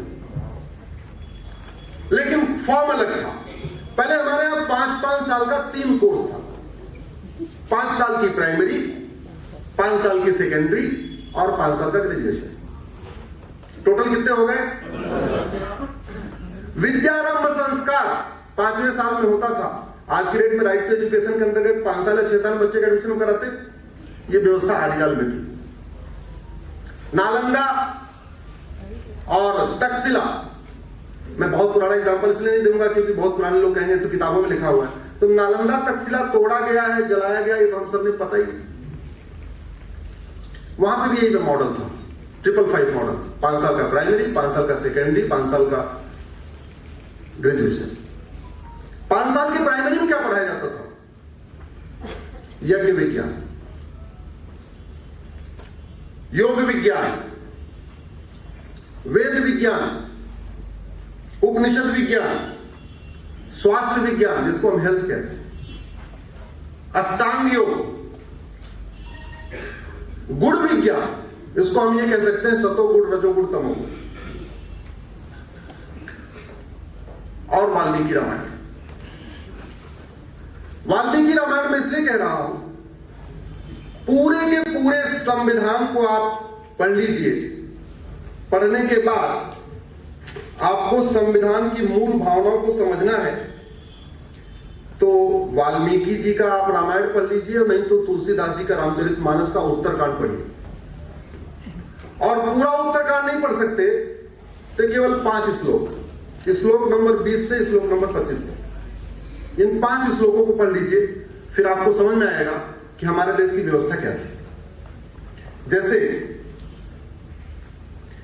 मानव इतिहास में सर्वप्रथम बहुविवाह प्रथा खत्म करने वाले भगवान श्री राम थे। एक नारी पति व्रत सब जान, चौपाई। एक पति एक पत्नी का नियम लागू करने वाले कौन है? भगवान श्री राम। मानव इतिहास में सबसे पहले पॉपुलेशन कंट्रोल पॉलिसी लागू करने वाले भगवान श्री राम। चौपाई है, रामचरितमानस में तुलसीदास जी लिखते हैं, दुई सुत सीता सुंदर जाए, लौकुश वेद पुराणन गाए, दुई दुई सुत सब भ्रातन केरे, भय रूप गुण शील घने। भगवान राम के भी 2 पुत्र हैं, लक्ष्मण भरत शत्रुघ्न के भी 2 पुत्र हैं।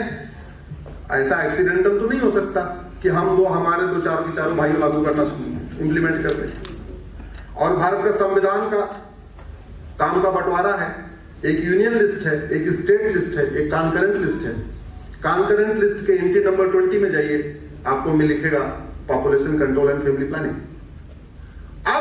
हमारे संविधान निर्माताओं ने छोटा परिवार सुखी परिवार का जो लक्ष्य तय किया, हम दो हमारे दो का जो लक्ष्य तय किया, जनसंख्या नियंत्रण कानून होना चाहिए इसका लक्ष्य तय किया, कॉमन सिविल कोड होना चाहिए इसका लक्ष्य तय किया, आज के हजारों साल पहले प्रभु श्री राम ने इसको इंप्लीमेंट कर दिया था। हम दो हमारे दो सबके दो, ये आज की नहीं हजारों साल पुरानी परंपरा है और भगवान श्री राम ने इसको इंप्लीमेंट किया था। एक नारी व्रत रथ सब झारी ते मन बलकम तो हितकारी, रामचरितमानस में लिखा हुआ है। तो सवाल ये आता है कि जब हमारे शिक्षा व्यवस्था हमारी है ही नहीं, और एक बार आप सब लोग यहां बुद्धिजीवी बैठे हुए हैं, a square plus B square is equal to 2ab, इसका आपके जीवन में क्या उपयोग है जरा बताइए। कोई उपयोग है क्या?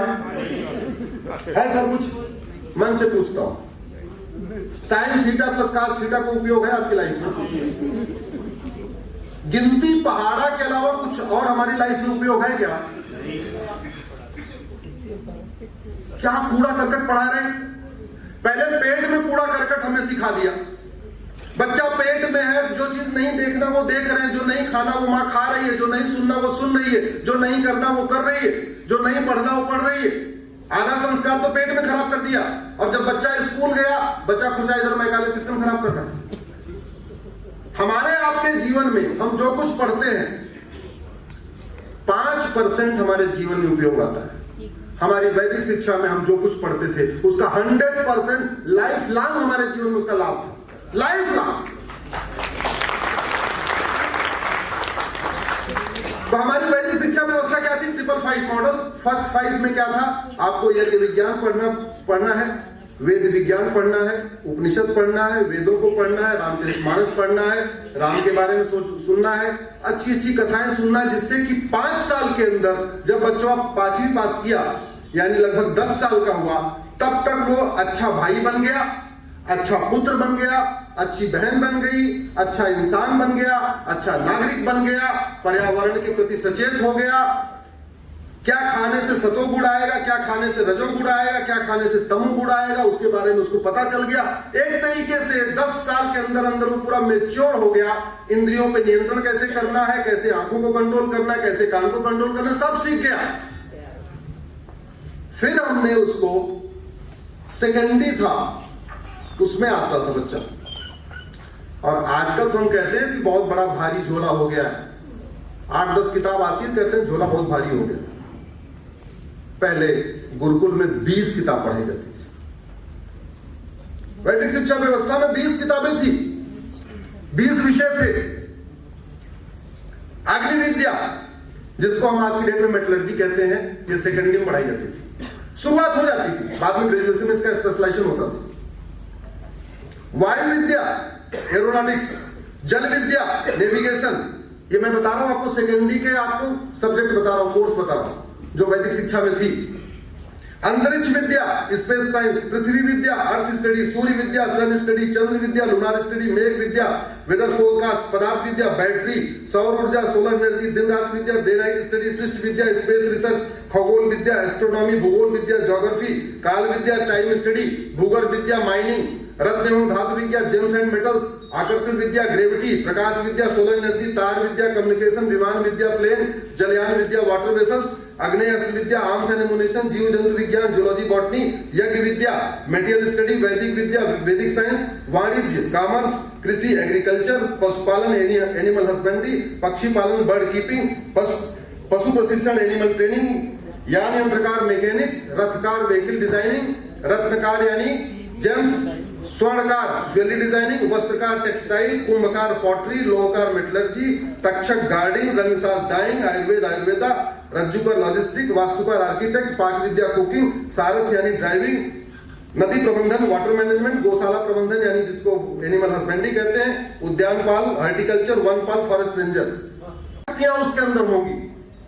और जब फिर वैदिक व्यवस्था में आएगा, जो प्राइमरी में 5 साल उसने पढ़ा, इंद्रियों के सेंसस पे कंट्रोल किया, तो फिर उसके अंदर शक्तियां और बढ़ गई, उसकी शारीरिक मानसिक क्षमता और बढ़ गई। उसके बाद सेकेंडरी में उसने इतनी किताबें पढ़ ली, और फिर था भैया जिसको पढ़ाई से रोकना ये रोक दो, जाओ अपने अपने पिता के काम में हाथ बटाओ।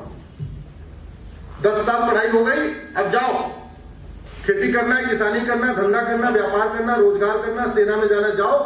कुछ सिलेक्टेड लोग ग्रेजुएशन करते थे, और ग्रेजुएशन करने के लिए क्या हमारे पास यूनिवर्सिटी थी, नालंदा थी, तक्षशिला थी, और भी बहुत सारी यूनिवर्सिटीज थी। आपको ये जान के आश्चर्य होगा, आज की डेट में अनपढ़, अनाड़ी, गंवार, जिसको ABCD नहीं आती, वो भी सांसद, विधायक, मंत्री बन रहे हैं। और अब से 2000 साल पहले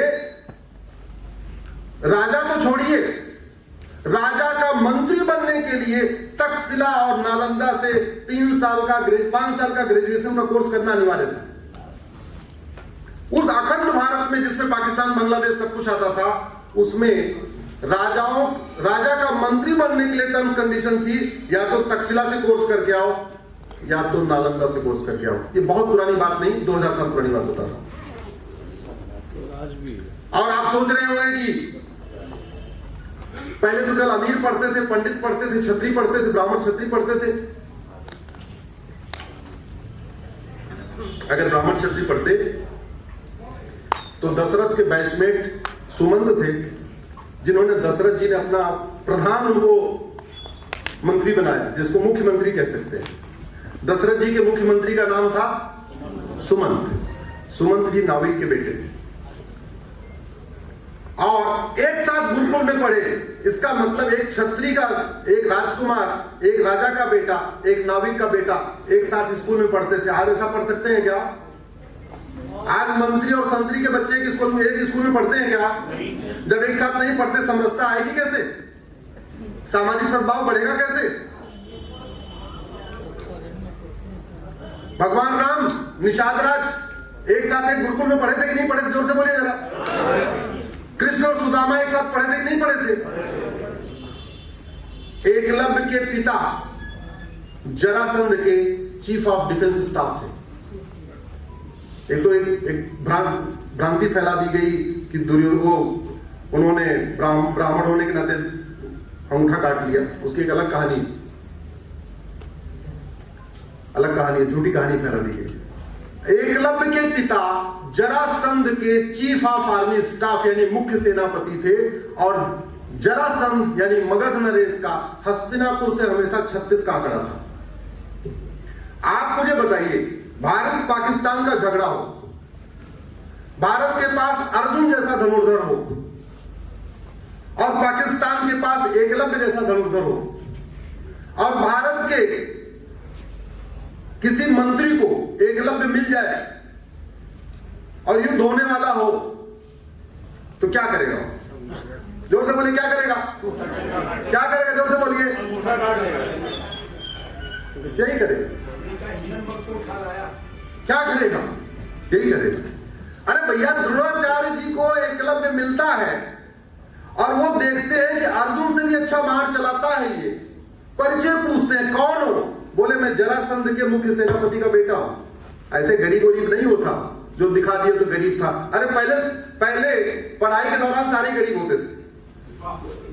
पहले बाल्यकाल में पढ़ाई तक सारे गरीब होते थे। अमीरी होती थी जब विवाह शुरू होता था। भगवान राम का ड्रेस, निषाद राज का ड्रेस वशिष्ठ जी के आश्रम में ही था। ऐसा थोड़ी था कि भगवान राम कुछ अलग पढ़ते थे, निषाद राज कुछ अलग कपड़ा पहनते थे। गुरुकुल में जो पढ़ना है कॉमन ड्रेस सिस्टम था। गुरुकुल में जाना है, चुटिया रखनी है, बाल रखने हैं, जनेऊ पहनना है, धोती पहनना है, कॉमन ड्रेस सिस्टम था। वो कॉमन ड्रेस सिस्टम इसलिए था कि गुरुकुल में ये किसी को अहंकार ना हो कि ये राजा का लड़का, ये तो गरीब का लड़का, ये ब्राह्मण का लड़का, ये क्षत्रिय का लड़का, ये वैश्य का लड़का, अहंकार नहीं होना चाहिए। इसलिए व्यवस्था रखी गई थी। भैया गुरुकुल में आ गए हो ना, अब अपना राजपाट ये सब पूरे पीछे छोड़ दो, अब तुम गुरुकुल में आ गए, तुम्हें यहाँ के नियम कानून से चलना पड़ेगा। तो वास्तव में अगर हम एक भारत श्रेष्ठ भारत बनाना चाहते हैं, संविधान के लक्ष्यों को पूरा करना चाहते हैं, संविधान का लक्ष्य कहता है एक भारत श्रेष्ठ भारत बनाओ, गरीबी हटाओ, बेरोजगारी हटाओ, कुपोषण हटाओ, प्रदूषण हटाओ, सबल भारत बनाओ, स्वच्छ भारत बनाओ, संपन्न भारत बनाओ, समावेशी भारत बनाओ, सुरक्षित भारत बनाओ। तो उसके लिए 16 संस्कार के बाद जो दूसरा काम करना पड़ेगा, इस मैकाले मिशनरी मदरसा शिक्षा व्यवस्था को कूड़े के ढेर में फेंकना पड़ेगा। भारत में एक भारतीय शिक्षा व्यवस्था लागू करना पड़ेगा। और तरीका मैंने बता दिया, एक भारत, एक one nation one syllabus, one nation one curriculum. Bengal वाला बंगाली में पढ़ेगा, गुजरात वाला गुजराती में पढ़ेगा, महाराष्ट्र वाला मराठी में पढ़ेगा, तमिलनाडु वाला तमिल में पढ़ेगा, सब अपनी अपनी मातृभाषा में पढ़ेंगे। सिलेबस और करिकुलम एक होना चाहिए। और मैं फिर से कह रहा हूं, प्राइमरी में कूड़ा करकट मत पढ़ाइए, प्राइमरी में पहले बच्चे को अच्छा इंसान बनाइए। और कोई पहली से अंग्रेजी पढ़ाने में कोई जरूरत नहीं है। आपने भी छठवीं में पढ़ा होगा बांगड़ साहब, ए फॉर एप्पल। आप छठवीं में पढ़ा होगा या 5वीं पढ़ा होगा। मैं यूपी से हूं, मैंने ए ऐसे बनता है, ये छठवीं में आके पढ़ा। A for apple, B for ball, C for cat, ये हमने छठवीं में आके पढ़ा है। और भगवान के आशीर्वाद से इंजीनियरिंग भी कर लिया, बाद में वकालत भी कर लिया। भारत की संस्कृति को मजबूत करने के लिए वैदिक शिक्षा व्यवस्था को इंप्लीमेंट करना पड़ेगा। अंग्रेजी की बजाय प्राइमरी में संस्कृत को प्रमोट करना पड़ेगा। इसीलिए बाबा साहब अम्बेडकर ने संस्कृत को भारत की राष्ट्रभाषा और संस्कृत को भारत की राजभाषा बनाने के लिए बिल इंट्रोड्यूस किया था। यह अलग बात है, उस समय कुछ लोगों को सेकुलर कीड़ा काट गया, बाबा साहब अम्बेडकर का बिल पास नहीं हो पाया, इसलिए संस्कृत की बजाय ऑफिशियल लैंग्वेज हमारी हिंदी हो गई। एक्चुअल में बाबा साहब अम्बेडकर कहते थे संस्कृत को ऑफिशियल लैंग्वेज बनाओ, लेकिन जब वो बिल पास नहीं हो पाया, तब इसमें संविधान में एक प्रावधान आया, आर्टिकल 344 से 351 तक पढ़िए, जिसमें सरकार को ड्यूटी दी है कि सरकार ये व्यवस्था सुनिश्चित करे कि सभी भारतीयों को हिंदी और संस्कृत लिखना, पढ़ना, बोलना आ जाए।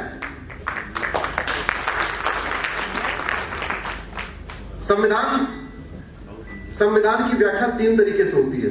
एक होता है लिटरल इंटरप्रिटेशन, जो लिखा है अक्षर को पढ़ लीजिए। दूसरा होता है परपोजिव इंटरप्रिटेशन, उद्देश्य क्या है उसके हिसाब से पढ़िए। तीसरा होता है कंस्ट्रक्टिव इंटरप्रिटेशन, उसको कंस्ट्रक्टिव तरीके से पढ़िए। और चौथा होता है हार्मोनियस इंटरप्रिटेशन, उसको हार्मोनी में उसका इंटरप्रिटेशन करिए। संविधान के आर्टिकल 344 से 351 को पढ़िए। 351 में सीधे सीधे लिखा हुआ है, ऐसी व्यवस्था करना है कि भारत की कनेक्टिंग लैंग्वेज हिंदी बन जाए। आज की डेट में भारत की कनेक्टिंग लैंग्वेज क्या है? इंग्लिश। बंगाली एक तमिल से मिलेगा, तमिल को बंगाली नहीं आती, बंगाली को तमिल नहीं आती, तो किसमें आपस में इंटरेक्शन होगा? संविधान कहता नहीं, Hindi should be connecting language of India. और कल हम लोग गांधी जी की जयंती मनाने जा रहे हैं। 1917 में भरूच में सम्मेलन हुआ और सम्मेलन इस बात को लेकर बुलाया गया जैसे कुमार सभानाथ कार्यक्रम रखा हुआ है। उस कार्यक्रम में भारत की भावी रूपरेखा तय करने पर चर्चा हो रही थी। विषय था कि भारत की शिक्षा व्यवस्था कैसी होगी। गांधी जी ने कहा था ये मैकाले की शिक्षा व्यवस्था खत्म करना है और भारत में दोबारा फिर से वैदिक शिक्षा व्यवस्था लागू करना है।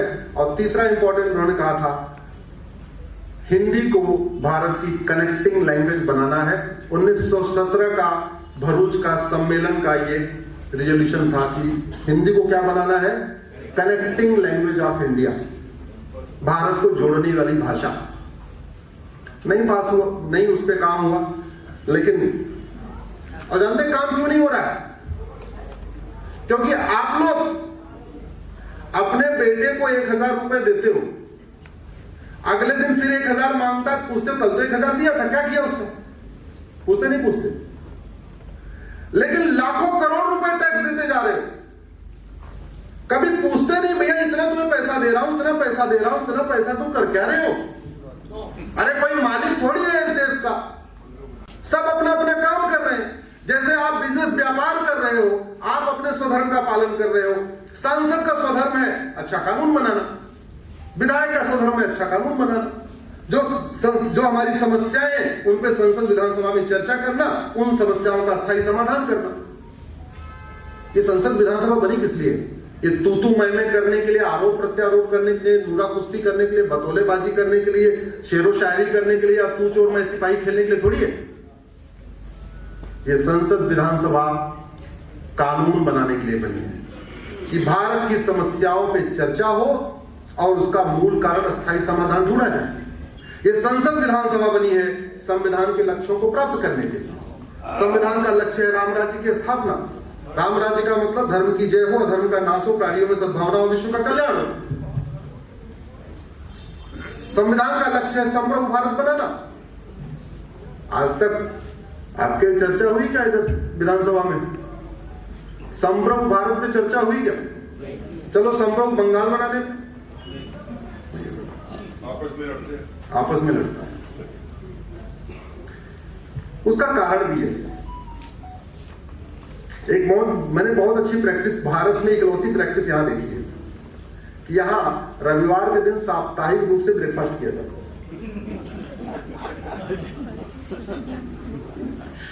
आज भी मैं ब्रेकफास्ट में था। ऐसी प्रैक्टिस मैंने नहीं देखी रियली। भारत के किसी शहर में मैंने ऐसी प्रैक्टिस नहीं देखी कि 20-25 लोग 30 लोगों का ग्रुप है और हर रविवार को 7:30 बजे इकट्ठा हो जाते हैं। सामने बैठे हुए दिलीप जी बैठे हैं, कई लोग बैठे हुए उस ग्रुप के। आप लोगों ने कहीं देखी हो मुझे नहीं पता, मैंने नहीं देखी। सामूहिक रूप से टहलने तो जाते हैं, लेकिन एक दिन 8 जाएगा, एक दिन 12 जाएगा, एक दिन 14 जाएगा, ऐसे चलता है। शादी विवाह में तो लोग इकट्ठा होते हैं। हर संडे को 7:30 बजे इकट्ठा होना है, ये कलकत्ता में मैंने देखा। अच्छा, मैं तो ये कहता हूं संडे को आपके सांसद आपके क्षेत्र में अपने रहते हैं कि नहीं रहते? जरा जोर से बोलिए। नहीं रहते। कोई बात नहीं, ऐसे सामूहिक रूप से सांसद के घर पे पहुंचिए और बोलिए आज ब्रेकफास्ट आप ही क्या करेंगे। बोले जी कैसे आए? बोले हमने चुना कि संप्रभु भारत बनाना है जी। हम आपके यहाँ आए हैं क्योंकि ये समस्या है कि ये तो विदेशी कानून चल रहा है। आप ये बताओ, आपका काम कानून बनाना है, आप संसद में जाते हो, संसद का सत्र आने वाला है, ये बताओ जनसंख्या नियंत्रण कानून पे आप सवाल पूछोगे कि नहीं पूछोगे?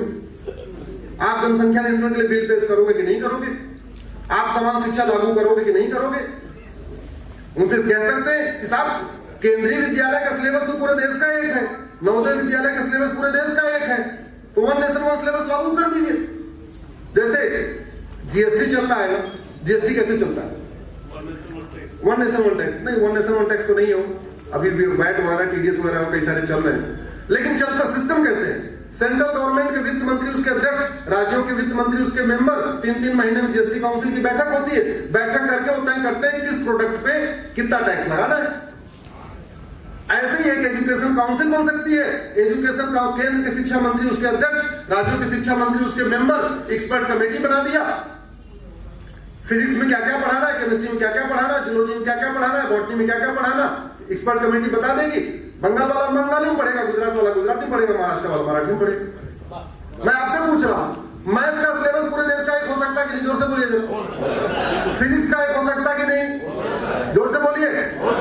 केमिस्ट्री का, जूलॉजी का, बॉटनी का, इंग्लिश का, हिंदी का, संस्कृत का, बचा क्या?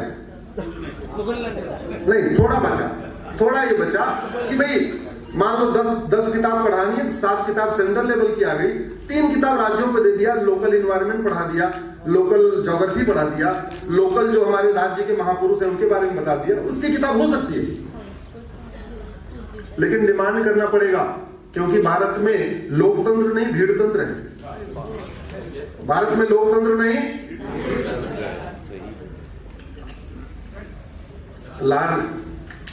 भारत में लोकतंत्र को छोड़ के सारे तंत्र हैं।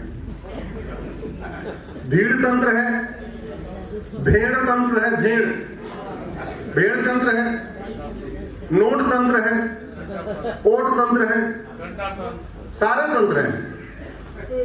तो भैया ऐसे तंत्र में खुद ही एडजस्ट होना पड़ेगा।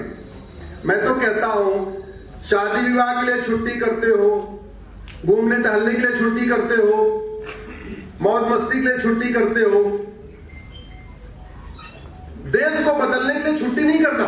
सामूहिक रूप से इकट्ठे होना है, सांसद के पास पहुंचना है, नमस्कार करना है, हालचाल पूछना है, उन्हीं की चाय, उन्हीं का बिस्किट, उन्हीं का नाश्ता, सब कुछ उन्हीं का, और बस उनसे पूछना शुरू करना, ये बताओ भाई साहब ये पिछले सत्र में आपने कोई सवाल पूछा था क्या? पिछले वाले संसद सत्र में आपने कोई बिल पेश किया क्या? पिछले वाले संसद सत्र में आपने कुछ किया क्या? एक चीज याद रखिए, ये बांगड़ सीमेंट और श्री सीमेंट सस्ता नहीं, तुमसे बोलिए, ये सबसे अच्छा कैसे बना?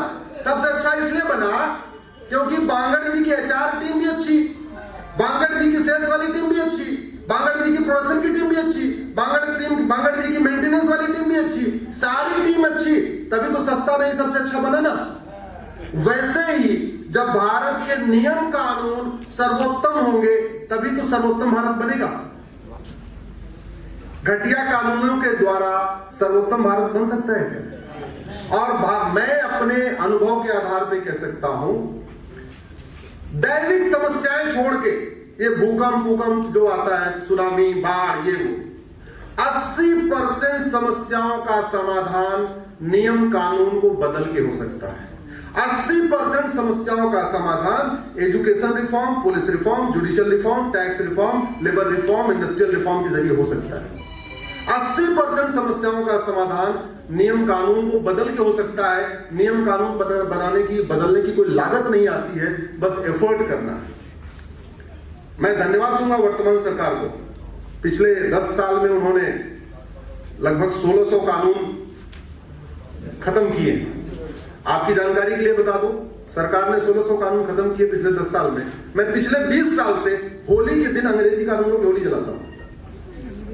होली के दिन मैं इतनी किताबें इकट्ठा करता हूं, 1950 से पहले वाले, उनको जलाता हूं। कुछ लोगों शायद वीडियो देखा भी होगा, अवेलेबल है तो।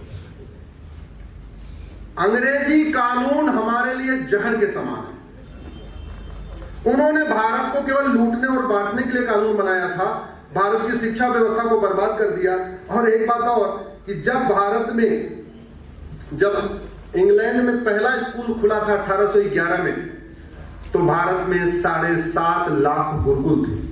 कितने गुरुकुल थे?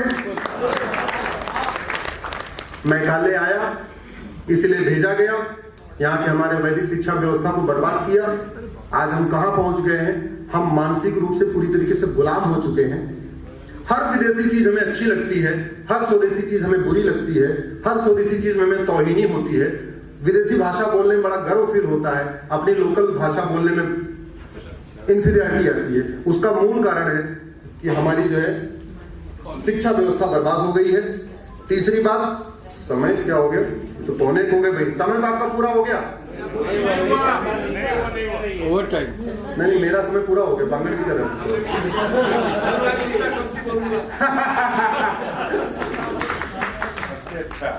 एक मैंने पीआईएल फाइल किया सुप्रीम कोर्ट में कि भारत का संविधान कहता है जनसंख्या नियंत्रण कानून बनाओ,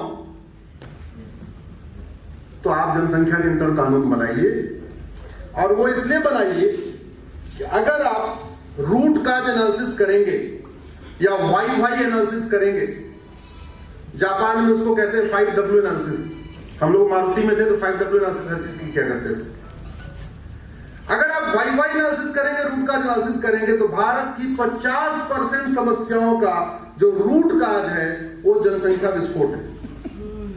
50% समस्याओं। हमारे यहां जहां हजारों साल पहले हमारे दो लागू हो गया था, आज भी हम सोच रहे हैं कि जनसंख्या नियंत्रण कानून बनाए कि ना बनाए, यूनिफॉर्म सिविल कोड लागू करें कि ना करें। जमीन हमारे पास मात्र 2% है। कितना? जोर से बोलिए जरा। पानी हमारे पास मात्र 4% है और जनसंख्या हमारी दुनिया की 20% हो चुकी है। 130 करोड़ तो आधार बन चुके हैं, 20% अभी बिना आधार वाले हो गए ना, सीधे सीधे 150 करोड़। अगर आप रूट काज पे जाइए, चाहे आप बंगाल की समस्याओं की रूट काज एनालिसिस करिए या पूरे देश की समस्याओं की रूट काज एनालिसिस करिए, जल जंगल जमीन की समस्या, रोटी कपड़ा मकान की समस्या, गरीबी की समस्या, भूखमरी की समस्या, कुपोषण की समस्या, प्रदूषण की समस्या, एयर पोल्यूशन की समस्या, वाटर पोल्यूशन की समस्या, नॉइज पोल्यूशन की समस्या, बढ़ते अपराध की समस्या, चोरी लूट झपटमारी की समस्या, किडनैपिंग की समस्या, मर्डर की समस्या, एक्सटॉर्शन की समस्या, जितनी समस्याएं आ रही हैं, इसमें कहीं न कहीं जनसंख्या विस्फोट है। और इसका दुष्परिणाम केवल वही नहीं भुगत रहा है जो जनसंख्या विस्फोट कर रहा है, इसका दुष्परिणाम वो भी भुगत रहा है जो हम दो हमारे दो या हम दो हमारे एक कर रहा है। जहरीला गेहूं आप खाते हैं, क्यों? क्योंकि जहरीला गेहूं अगर इतना केमिकल डाल के ना पैदा करें तो पूरी पैदावार नहीं होगी। अब जहरीला गेहूं जनसंख्या विस्फोट करने वाला ही नहीं खा रहा है, हम दो हमारे दो वाला भी खा रहा है, तो शरीर तो सबकी बीमार होगी। आपके बजट का बहुत बड़ा भाग हेल्थ सेक्टर में जा रहा है, हॉस्पिटल में जा रहा है। और किसी गवर्नमेंट हॉस्पिटल में आप सुबह सुबह लाइन जहां पर्ची कटती हो, मैं तो दिल्ली में जाकर देखता हूं, एम्स में, सफदरजंग में, राम मनोहर लोहिया में, सबकी देख के आया। मैं सामान्यतः पीआईएल करने के पहले मैं उस क्षेत्र का पूरा दौरा करता हूं। मैंने घुसपैठ में पीआईएल फाइल किया, उसको पीआईएल फाइल करने के पहले मैं मुर्शिदाबाद आया, पहले समझ नहीं आया समस्या है क्या, घुसपैठ हो कैसे रही। असम के मैं डुबरी गया था, तब मैंने पीआईएल फाइल किया था। तो अगर आप देखें हेल्थ के ऊपर इतना बड़ा बजट दे रहा है, स्वास्थ्य क्यों खराब रहा है? जनसंख्या विस्फोट हो रहा है। बहन बेटियों को बच्चा पैदा करने की मशीन बना दिया गया और 10 से 20 बच्चे आज भी पैदा हो रहे हैं। ये जो 10 से 20 बच्चों के लिए मुफ्त का मकान कौन देता है? जोर से बोलिए जरा, कौन देता है? ये इनका आयुष्मान कार्ड का पैसा कौन दे रहा है? इनके लिए रोटी कपड़ा मकान कौन दे रहा है? बांगड़ साहब, अरे बोलिए, मैं दे रहा हूं भैया। टैक्स देते देखते बाल खत्म हो जाएंगे, गरीबी खत्म नहीं होगी। आज की डेट में जब हमारी जनसंख्या, जब हम आजाद हुए, हमारी जनसंख्या 33 करोड़ थी। 33 करोड़ जनसंख्या में 4 करोड़ गरीब थे, जबकि इतना हम गुलामी में रह चुके थे। तब भी 33 करोड़ में कितने थे? 4 करोड़। आज की डेट में 150 करोड़ की जनसंख्या में 80 करोड़ गरीब है। 80 करोड़ लोगों को मुफ्त में राशन दिया जा रहा है। ये गर्व की बात है, शर्म की बात है? जोर से बोलिए जरा। अब इसको खत्म करने का तरीका क्या है? समस्या पे बात मत करिए, समाधान क्या है? कठोर जनसंख्या नियंत्रण कानून। चीन हमसे 2 साल के बाद आजाद हुआ, हम 1947 में आजाद हो गए, चीन हमसे 2 साल के बाद 1949 में आजाद हुआ। चीन ने जो पहला काम किया, एक कठोर जनसंख्या नियंत्रण कानून बनाया और सर्वे बताते हैं उसने 60 करोड़ बच्चों को पैदा होने से रोक दिया। पहले हम दो हमारे दो इंप्लीमेंट किया 1950 में, 1971 या 73 में आते आते हम दो हमारे एक कर दिया, फिर और स्टेब्लिश हो गया, फिर दोबारा हम दो हमारे दो ओपन कर दिया। हालांकि हम दो हमारे एक करने का नुकसान ये हुआ कि वहां थोड़ा बुढ़ापे लोग ज्यादा बढ़ गए। तो हम दो हमारे दो बेस्ट कॉम्बिनेशन है, रिश्ते नाते भी चलते रहते हैं, परिवार भी ठीक ठाक चलता रहता है, देखभाल भी अच्छी होती रहती है, शरीर भी स्वस्थ होता रहता है, सबको रोटी कपड़ा मकान भी मिलता रहता है, बहुत ज्यादा अन्न की कमी नहीं होती है। अन्न की कमी होगी तो पंजाब में आपको केमिकल डाल डाल के, खूब खाद डाल डाल के गेहूं पैदा किया जाएगा। गेहूं पैदा होगा बंगाल में या मध्य प्रदेश में और पंजाब में, और कैंसर होगा आपके कलकत्ता में। ये तो कैंसर बढ़ रहा है, बीमारी बढ़ रही है, पोल्यूशन, वाटर। चलो आप लोग एलिट क्लास के कुछ लोग हैं जिनका अपना फार्म हाउस है, वहां तो आप नेचुरल फार्मिंग कर लेंगे, लेकिन बाकी लोग क्या करेंगे? सबके पास तो फार्म हाउस है नहीं जो बिना खाद वाला अपना गेहूं पैदा कर सके। तो वही जहरीला गेहूं खा रहे, जहरीला दूध पी रहे, जहरीला फल खा रहे, जहरीली सब्जी मिल रही है। इस जहरीली के कारण सबसे बड़ा काम है जनसंख्या विस्फोट। इसलिए सरकार को जनसंख्या विस्फोट रोकने के लिए कठोर कानून की जरूरत है। आप लोग डिमांड करिए, लोकतंत्र है नहीं, भारत में भीड़ तंत्र है, भारत में भेड़ तंत्र है, भारत में। इसलिए आप लोगों को डिमांड तो करना पड़ेगा, बैठे बैठे नहीं मिलने वाला। और डिमांड करने का तरीका है, संडे को ब्रेकफास्ट कहां करना है? अब कहां करना है? सांसद जी के घर पे। कोई बात नहीं, एक संडे नहीं मिलेंगे, 2 संडे नहीं मिलेंगे, चाय तो मिलेगी ना वहां पे। चाय नाश्ता लेते रहिए, चाय नाश्ता लेते रहिए। हालांकि वो चाय नाश्ता भी आप ही के पैसे से आता है।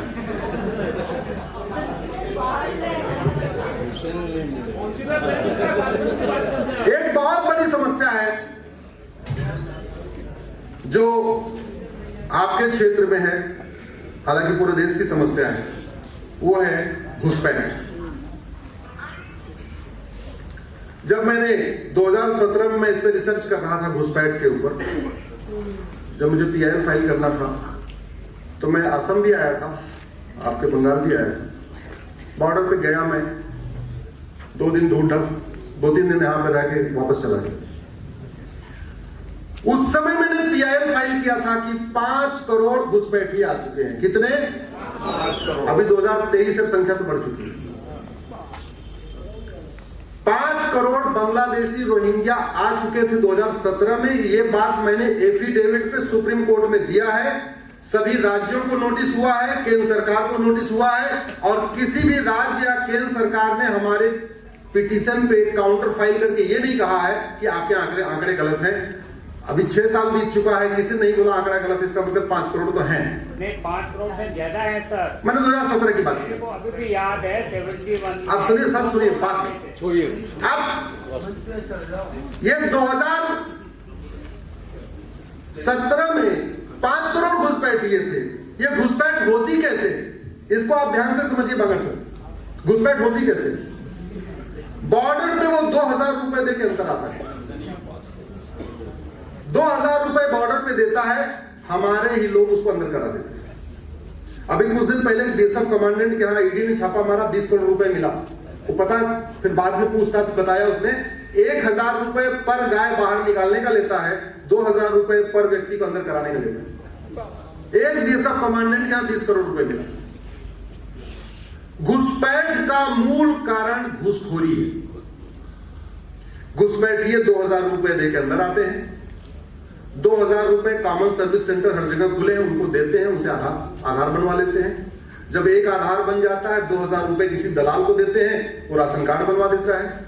जब 2 डॉक्यूमेंट बन जाता है, फिर वो 2000 रुपए दलाल को देते हैं नगर निगम में, बर्थ सर्टिफिकेट बन जाता है। जब 3 डॉक्यूमेंट हो जाता है, RTO ऑफिस में दलाल को पकड़ते हैं, 2 से 3000 रुपए ड्राइविंग लाइसेंस बन जाता है। जब 4 डॉक्यूमेंट आ जाता है, बन जाता है, इस बीच कोई इलेक्शन आता है, चाहे लोकल बॉडी का या कोई सा इलेक्शन, किसी नेता को पकड़ते हैं, बोलते जी हम वोट आपको देंगे, एक काम करो हमारे पास 4 डॉक्यूमेंट है, हमारा वोटर ID बनवा दो, और वो बनवा देता है।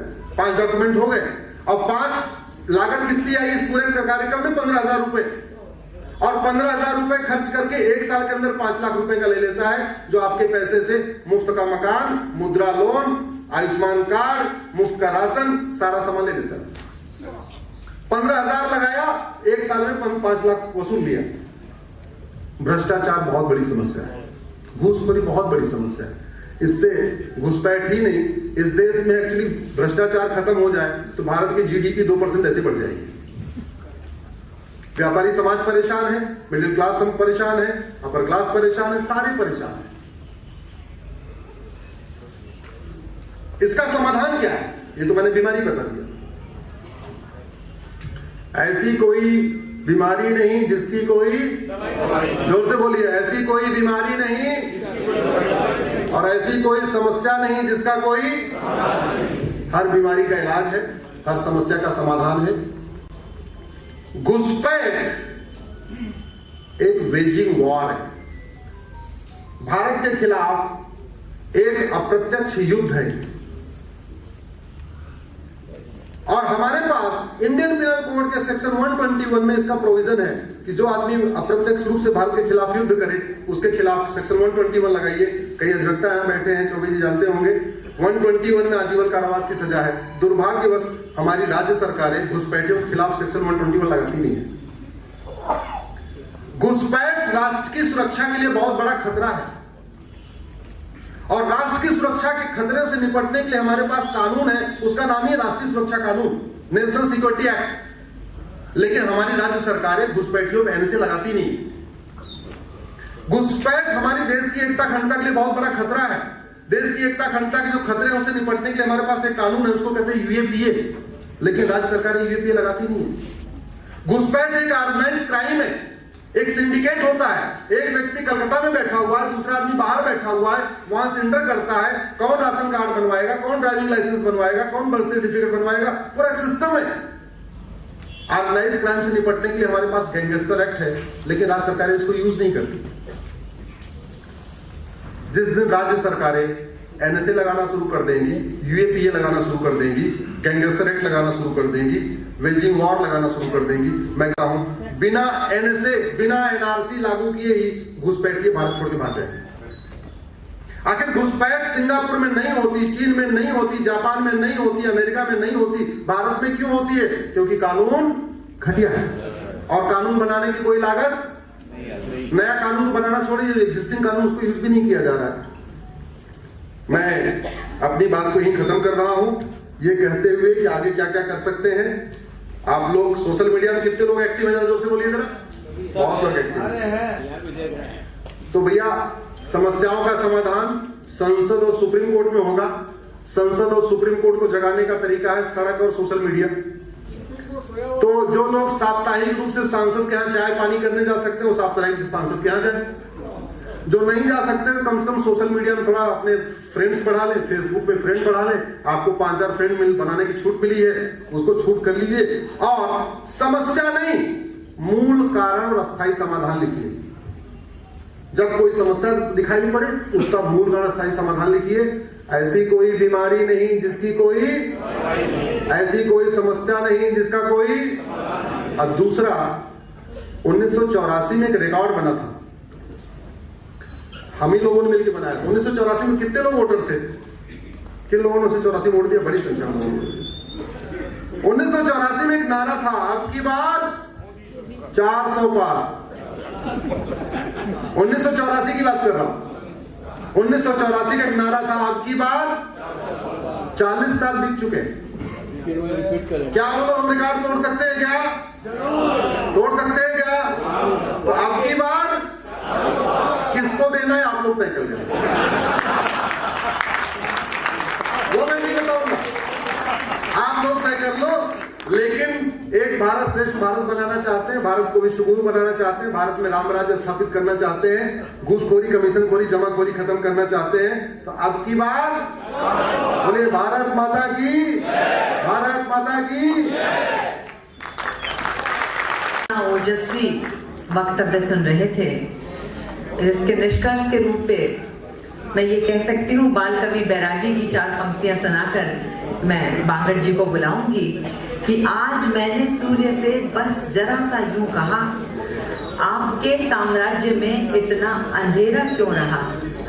तम तमाकर वह दहाड़ा, मैं अकेला क्या करूं? तुम निकम्मों के लिए मैं ही भला कब तक मरूं? आकाश की आराधना के चक्करों में मत पड़ो, संग्राम यह घनघोर है, कुछ मैं लड़ूं कुछ तुम लड़ो। तो हम सब अपने अपने स्तर पर कटिबद्ध हो जाएं। मैं इन्हीं भावनाओं के साथ सादर आमंत्रित कर रही हूँ अध्यक्षीय वक्तव्य के लिए श्री हरि मोहन बांगड़ जी।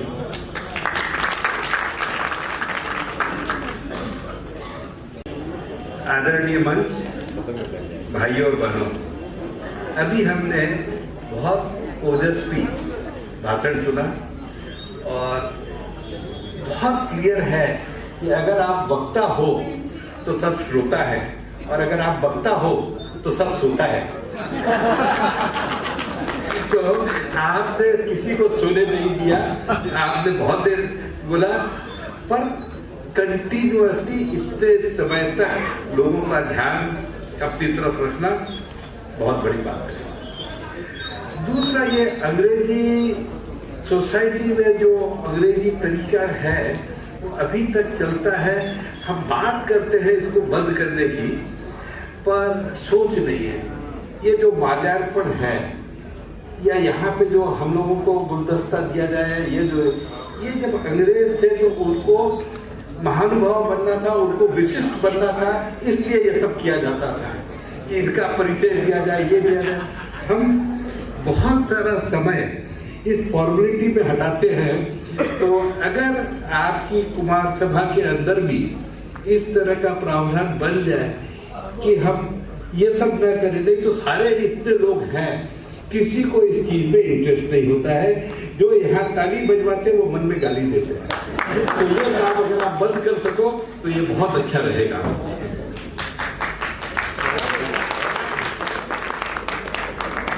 हमारे यहाँ अगर लॉ इम्प्लीमेंट हो पाए, यहाँ पे इम्प्लीमेंटेशन ऑफ लॉ बहुत वीक है। कोई को भरोसा नहीं है, चाहे बिजनेस हो चाहे कोई हो, कि हम जो कॉन्ट्रैक्ट है उसको एनफोर्सेबल कर सके। तो इसके कारण आपस में जो डाउट्स है उसके कारण बहुत बड़ा जीडीपी में नुकसान है। अगर लॉ एनफोर्सेबिलिटी किसी भी तरह से बन जाए तो हमारा जीडीपी ऐसे भी 1-2% बढ़ सकता है।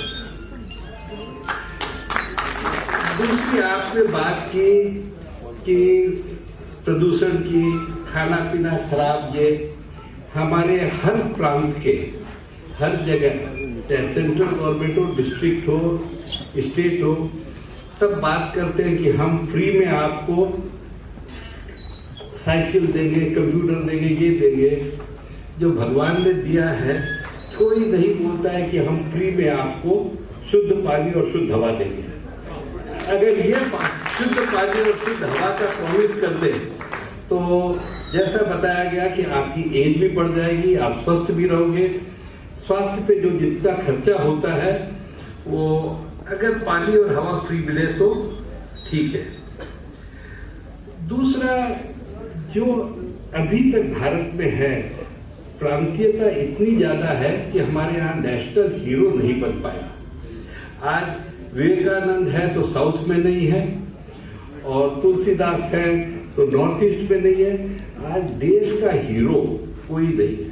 तो in absence of these national icons, जो कि अभी बनाने की चेष्टा की जा रही है, पर रीजनलिज्म इतना ज्यादा है कि जब ये कोई नहीं है तो ये फिल्मी कलाकार हमारे हीरो बन जाते हैं, क्रिकेट प्लेयर्स हमारे हीरो बन जाते हैं। तो हमको नेशनल हीरो इस प्रांतीयता से ऊपर उठ के बनाना चाहिए। ये सब के बाद में जो अश्विनी जी ने बताया, इतनी सारी कमजोरियां, तो मैं मानता हूं कि भारत में हम सब सब्जेक्ट में फेल हो रहे हैं, हिंदी में, इंग्लिश में, मैथ्स में, ज्योग्राफी में, फिर भी हमारा जीडीपी बता रहा है कि हम डिस्टिंक्शन से पास हो रहे हैं। धन्यवाद।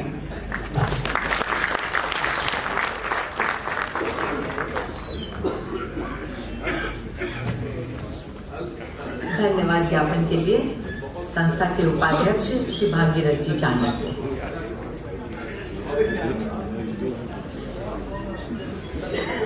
सभी को प्रणाम, नमस्कार। कुमार सभा की ओर से जो आज के अध्यक्षता कर रहे हैं श्री हरिमोहन जी बालन, उनका हम बहुत बहुत आभार प्रदर्शित करते हैं। अपने व्यस्त समय में समय निकाल करके आज ये आए, और आज उनका प्रथम दिन है। जो बातें उन्होंने कही है उसका जरूर संस्था विचार करेंगे।